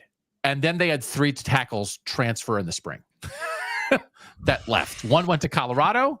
One was in from the MAC and then left right away again and went to Mississippi State. And one transferred to Ole Miss, Therese Davis. And he told the student paper that he was working at first team left tackle, or I think left tackle in the spring. He started a couple games as a true freshman last year, Therese Davis, and he told the student paper it was a business decision. I think he's got a better NIL deal. He went to Ole Miss like after the spring. So they lost 3 tackles in the spring window, including one who was in and out. But they had added previously Rotrell Perry, who was a first-team all-conference FCS guy at Central Connecticut State last year, 6'7", 323 pounds. He's like a top 10 portal tackle. He's like exactly what we're talking about. Like Joe Cotton, Perry here, like up transfers from the FCS where you were an all-conference guy. He's probably going to be the left tackle, it seems like. And they have returning starters at right guard and right tackle from among that group of guys who didn't play very well last year. They have a guy named Jaden Gilchrist, who was the second biggest recruit in this year's class behind Malik Washington. He's like a top 150 national player. Could he get in the mix on the interior as a true freshman? Maybe. I don't know. And then they have Isaiah Wright, who was a former starter at Buffalo, transferred last year and then got hurt before the season started and was hurt all year, but he's a former starter. It can't be worse. It was a mess last year. It was a complete mess. So when you have a mess, Landis, you're bringing 2 of the 5 starters back. You got an injury returnee. You maybe have a true freshman. You have an up transfer who was all conference. I see it, but I don't know that I have much confidence in it. like much confidence. Like they're trying, but man, they had issues all last year. Yeah, and I think like it's also an area where they've been like trying to get to Big Ten level, and I don't know that they've always been able to do that. They have had like some good tackles the last couple of years, like Jalen Duncan 2 years ago got drafted, or 3 years ago got drafted, and Delmar Glaze 2 years ago got drafted. So it's not like they've been unable to develop guys. I just don't. This seems like a tall ask. Perry is a big deal though. I remember like I saw him like with my own two eyes at an Ohio State practice in the spring because Ohio State was looking at him. Like he doesn't look like an offensive lineman. Like that dude, he's not overweight. He's 300 and whatever pounds of muscle. So I could see that translating. So I think they're kind of in similar spots. Like Cincinnati, no doubt, I think returns sort of like the best offensive lineman in Gerhard at center, but they're both banking on transfer guys gelling, which, as I said, is not an exact science. So I think I'd slightly lean Cincinnati. But I think it's similar. The only difference here might be that I think they are in similar situations, but Cincinnati was better last year, significantly better. So Cincinnati's probably stepping down and Maryland almost can't get worse. So Maryland's stepping up. So if they're kind of at the same level and one's coming up and one's going down, it might feel a little better at Maryland. But I still think Cincinnati gets a slight edge here. But then this is just the conversation we're having in so many situations for so many teams at this level, where if you can get to competent, it's a win. Yeah. But also this is what we're talking about with Malik Washington. Like this line can't. Billy Edwards had been around at least a little bit. So you're asking Billy Edwards to throw 40 times a game behind a leaky offensive line. At least he's a vet, who'd been in the program a while. You can't do that to this guy. You cannot do this to Malik Washington. If this line doesn't work, like it's going to affect, I think, how much they can play a true freshman if they can't protect him. So slight edge to Cincinnati. Defensive front seven. What do you got for the Bearcats? 3 key guys back, starting with the Godfather Dante Corleone is back at defensive tackle, one of the best in the country. Heck of a guy to like sort of anchor your defense in the middle. And then 2 linebackers are back or big deals for them, Jake Golday and Jack Dingle. So those 3 guys will start in the front 7. Corleone, it's a 3-3-5, so Corleone's going to be in the middle and just kind of like playing every meaningful defensive tackle snap. I think they're looking to get some more depth there, but as long as he's healthy, they're okay. And then Golday and Dingle will start at 2 of the 3 linebacker spots, and then the rest of it, I don't know. Like if you look at pass rush specifically, there were 5 players who had double-digit pressures last year. Corleone's the only one who's back. And I don't know, like they've added a couple guys in the portal who've CJ McCray from Virginia Tech and Jalen White McLean from Old Dominion who have like played some, but they're not like hyper productive players. Of the guys who are coming back who did play last year, like none of them like were super popping in terms of even like this guy had a small body of work, but you can like sort of at least see it. So I don't know. I think outside of Corleone, the defensive line could be in rough shape. There are 2 guys, Michael Coleman and Jalen Hunt, who didn't play at all last year because they were injured, but they're sort of like veteran guys who maybe can answer some questions for them. I do think linebacker is pretty deep. There were 7 guys who played at least 100 snaps at linebacker last year, and 6 of them are back. Dingle and Golday are going to start. I think Jonathan Thompson will probably be the 3rd guy starting, and he is the one dude, if you look at like pass rush win rate kind of stuff, he actually was fairly high up on the team last year, so maybe he can unlock. Jonathan Thompson can unlock some of that pass rushing productivity for Cincinnati that it seems to be lacking. So Corleone's great, and I think they'll be pretty good at linebacker, but the rest of the defensive line makes me a little nervous. Maryland makes me really nervous. They basically lost their top 7 guys from their front 7 last year. Everybody on the defensive line left. And then Ruben Hippolyte, their one really good linebacker, got drafted, and their other 2 starting linebackers both transferred. Kind of unexpectedly, Caleb Wheatland and Kellen Wyatt. So it's totally new. Last year, it wasn't very good. They didn't get much pressure. Mike Harris and Daniel Wingate at linebacker are both 3rd-year guys who were pretty big recruits when they got here. They were both rotational guys last year, played like 250, 300 snaps. So they had the 2 starting linebackers transfer. Like these guys are ready to step in. Everybody up front is new. Trey Reddick off the edge is a guy, as a 2nd-year guy. He was named the most improved defensive player of spring ball. People seem to have their eye on him. They got an up transfer at defensive tackle. I don't know. I don't know. Like it's one of those things. Like their defense wasn't great last year and they lost everybody. So is that good or bad? But there's a lot of uncertainty here, and I don't know what you grab onto. I'm not sure that it's just the difference of Cincinnati's trying to figure some stuff out. They have a borderline All-American to figure it out around, and Jack Dingle's like a pretty good player, linebacker. I don't know where you start really with the Maryland front seven.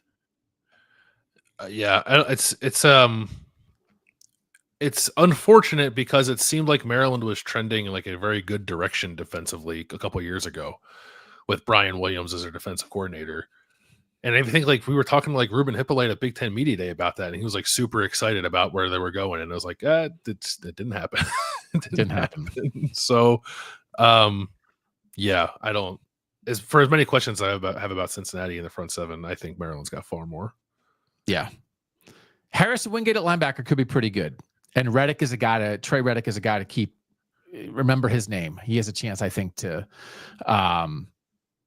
make a leap as a guy who's getting after the quarterback. But there's not a lot of certainty there. So I think we'll lean Cincinnati for the defensive front seven. Secondary, what do you have? Cincinnati got hit pretty hard in the portal at corner, including losing like its number one corner from last year, Jordan Young, to Arkansas, I believe it was. But they did add Matthew McDoom from Coastal Carolina. He's on the smaller side. He's 5'11". He's a really good player. First team All Sun Belt. One of the better corners I think that was available in the transfer portal. So I thought that was a good add for Cincinnati. A little unclear on who the other corner might be. Ormani Arnold, excuse me, started 2 games last year for transferring from Idaho. He's like the returning guy who has played the most. So I guess you would say that he's sort of in line to be the other starter, but it's not like he had an awesome season. So I think they're still searching a little bit for their second corner. Pretty exciting second-year player at the star position, Jaquan Sanks, who was the first freshman to start the season opener at Cincinnati since 2015. Ended up starting 5 games last year. He kind of split time at that position. So I think like that's a guy who's got like a ton of upside. Maybe he's a second-year player, but maybe could end up being their best defensive back. Matthew McDoom, like I said, is really good. So I think it's either one of those two. The other safety spots is going to be portal, more than likely. Added Christian Harrison from Tennessee, who's made 4 starts in his career, and added Xavier Williams from Middle Tennessee State, who was actually a pretty good player for them last year, led the team in tackles. I think those 2 will be your starters. There's some other in-house guys. Antoine Peak played a decent amount last year. He could maybe start. He played at the star position, but maybe he could play one of the other safety positions. They still have Kai Stokes, who I liked a lot when he was at Ohio State. He only played 47 snaps last year, but maybe something clicks for him and he can make a push at safety. But 4 of the 5 spots are going to have new starters, and 3 of those are probably going to be manned by transfers. So I think it's okay. I think it could certainly be better. They got, like I said, they got hit pretty hard in the portal. And aside from McDoom, I don't know if they responded exactly how they wanted to with bringing guys in. Maryland, Jamari Glasgow is a Wake Forest transfer, probably will be their best corner. He's a Maryland native who wasn't offered by Maryland out of high school. So kind of a nice add in the portal there. Dante Joyner, Arkansas State transfer, probably the other corner maybe. Jalen Husky started at corner for them last year. Didn't go real well. He was an all-MAC, first team all-MAC guy who transferred to Maryland last year. Moved to safety and played better. He'll probably be back at safety. And then, like other guys kind of filling in-house. Like this could be okay. I think like the two corner transfers, and if Husky settles in at safety, it's not going great for Maryland so far. This might be the okayest I've felt about a group. So I maybe a Maryland lean here. Throw them a bone. Just to be nice, we can give it to Maryland, I guess. Yeah. Okay. All right. Now we got to talk about coaches. Yeah. Let me talk about Maryland first. I don't know what they're going to do. Mike Locksley had 3 straight winning years before last year. They were 4-8 last year. Before that, 7-6, 8-5, 8-5. It was the first time Maryland had 3 straight winning years in 20 years since 2001, 2, 3. Like, let's not lose sight of that.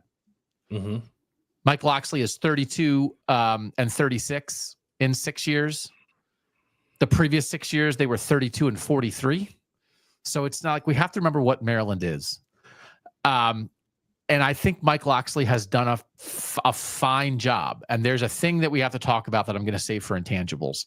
But they're scrambling a little bit. New defensive coordinator, Ted Monachino, came from North Carolina. Like 10 years ago, was the defensive coordinator for the Indianapolis Colts.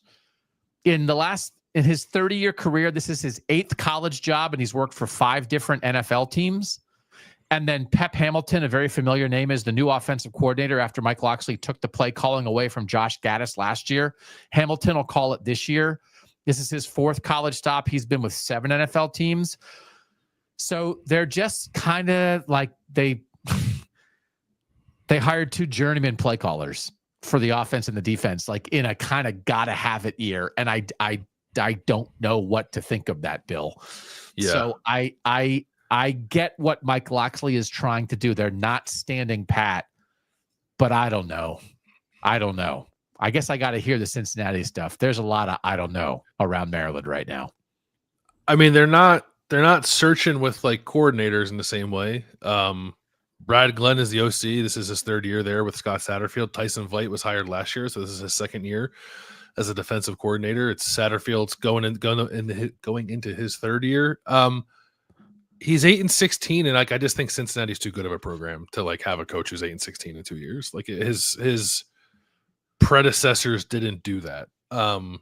And if Cincinnati has a 3rd straight losing season this year, it'll be the first time since the early 90s that they've had 3 straight losing seasons. This is like a proud winning program that I think is not winning enough at the moment. I did not know that. I had a hint or a hunch, excuse me. So I went and looked it up. Since 2007, which was Brian Kelly's first year at Cincinnati, so 18 seasons, Cincinnati has the 19th best winning percentage in college football. Just like a top 20 winning program in college football over the last 2 decades. That's awesome.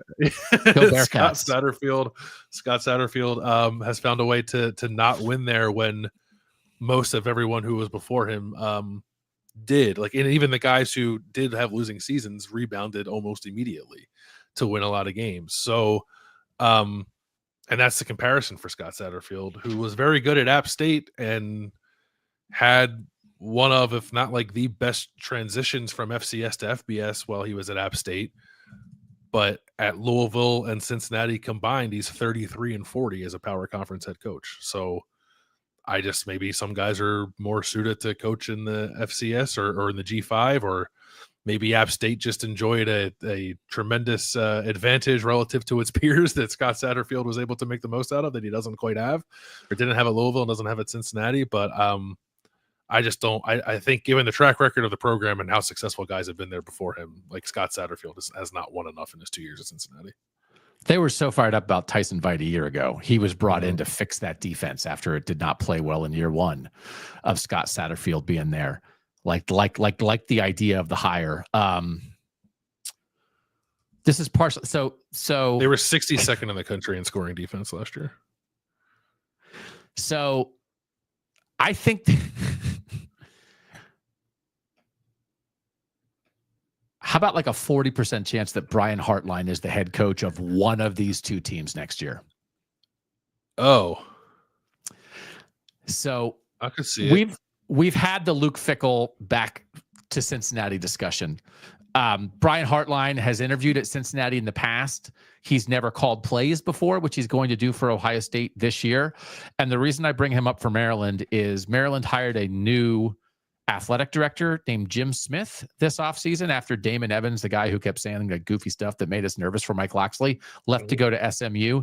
He had worked for the Atlanta Braves, but do you know what Jim Smith's last job in college? I don't even say athletics. His last job at the college level before becoming the Maryland AD, do you know what it was? I don't know. He was the CEO of the Ohio State Alumni Association. Oh. So it's one of those things you can't only do that, except when Martin Jarmond was an assistant athletic director at Ohio State and got hired to be a full-time athletic director for the first time at Boston College. He hired Jeff Hafley, who was an assistant at Ohio State. So it's like, what are you going to do? Just hire guys that you know from your previous job? It's like, yep, that is what you're going to do. Yeah. So there's an Ohio State connection for the new Maryland AD.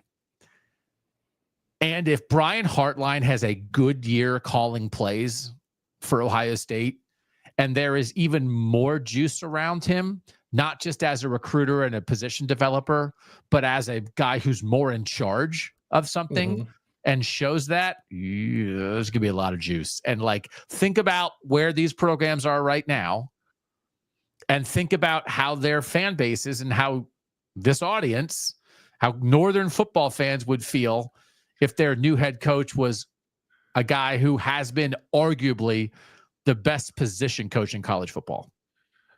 Yeah.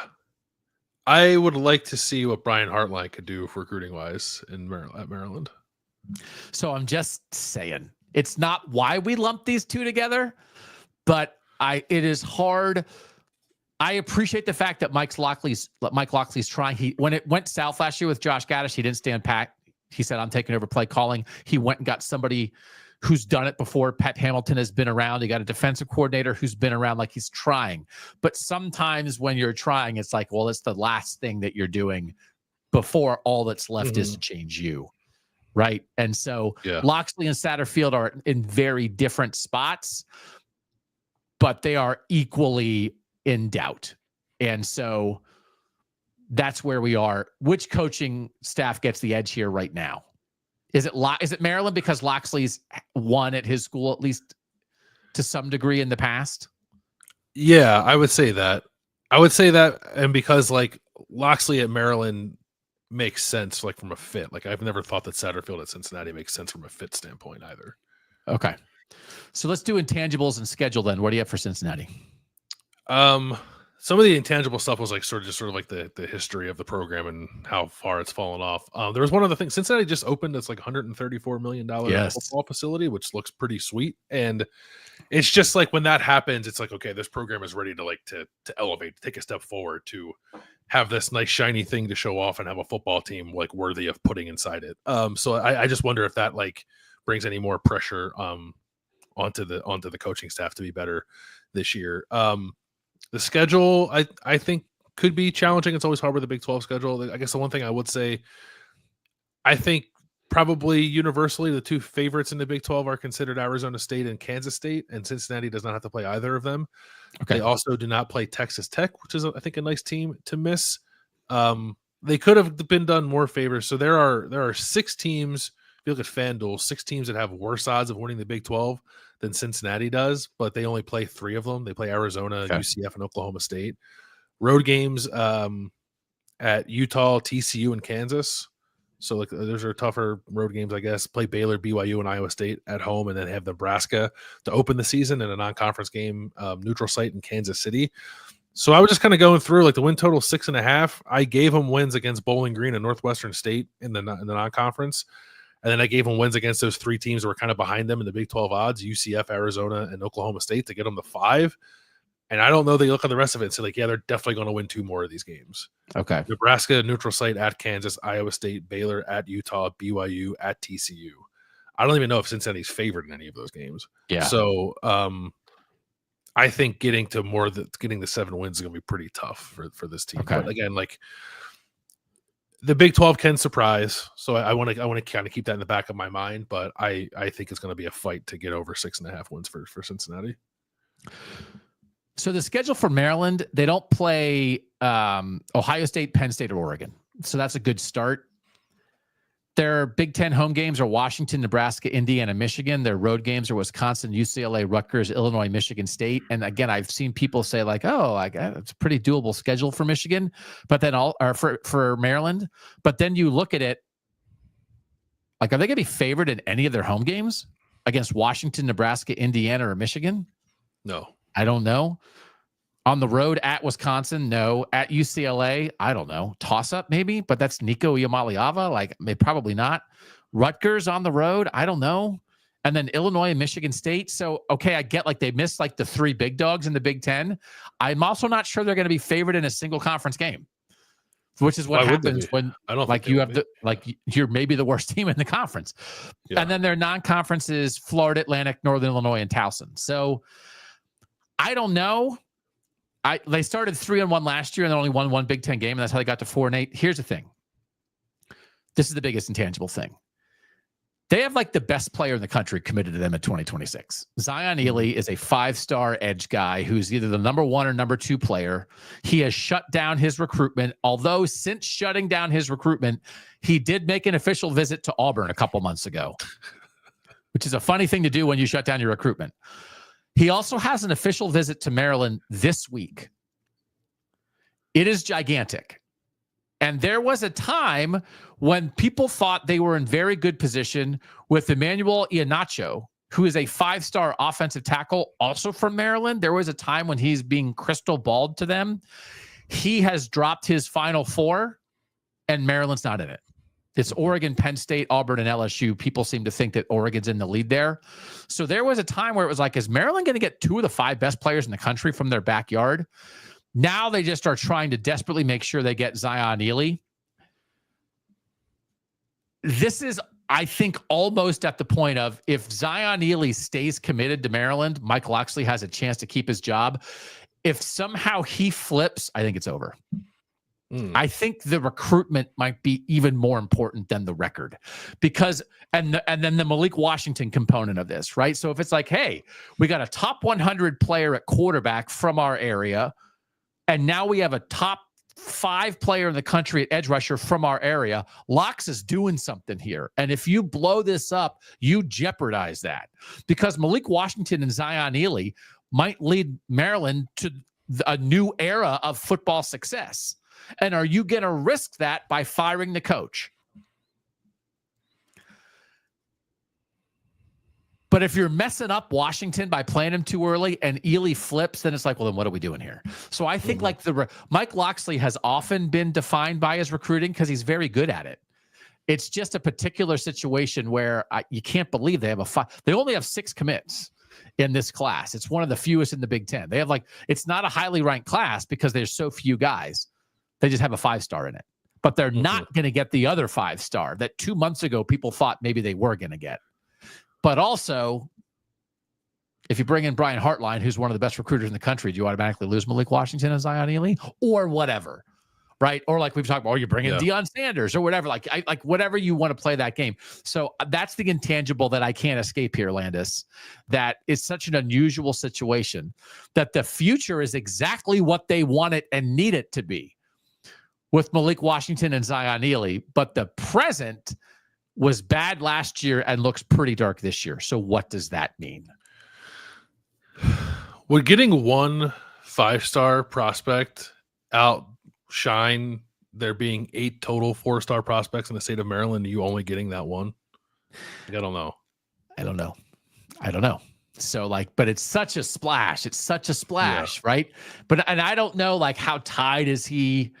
The co-defensive coordinator, I think, is his main recruiter and obviously has a great relationship there. But is that enough to save your job? But we've seen recruit flips cost coaches their jobs before, right? Sure. So it's just, I think this is a big week to see how this official visit goes. I think he's supposed to visit on Friday.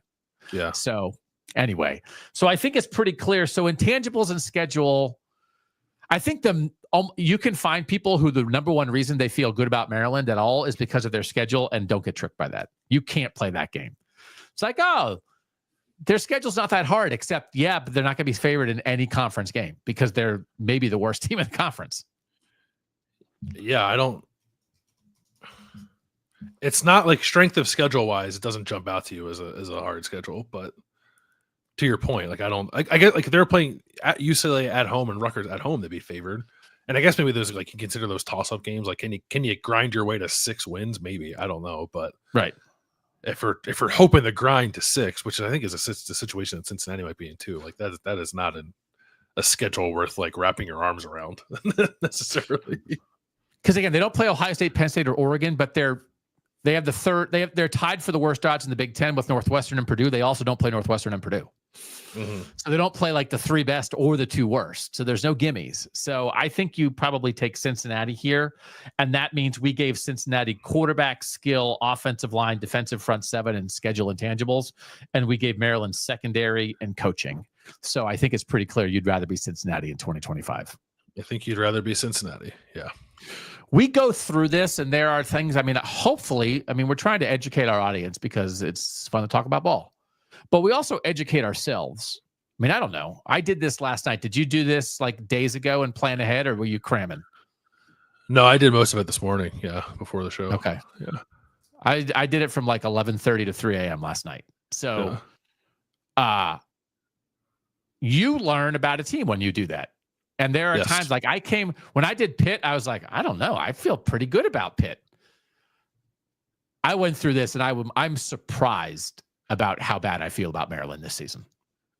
I feel slightly better about Cincinnati. Like, I wonder about some of the defensive stuff, but like, I think their offense is gonna be pretty good. And like from a returning production standpoint, they're actually pretty well off. So, it's hard to compare them to some of the other like middle of the pack Big 12 teams to know exactly how they stack up. But I don't think I'd be surprised if Cincinnati like got itself to 8 wins, but it's hard to say without seeing these teams play games first. Yeah. Okay. That's it for this Monday show. Guess who we're doing for the showdown on Wednesday? This is the plan. There's always something can always change, but like we have it written down. It's not just talking.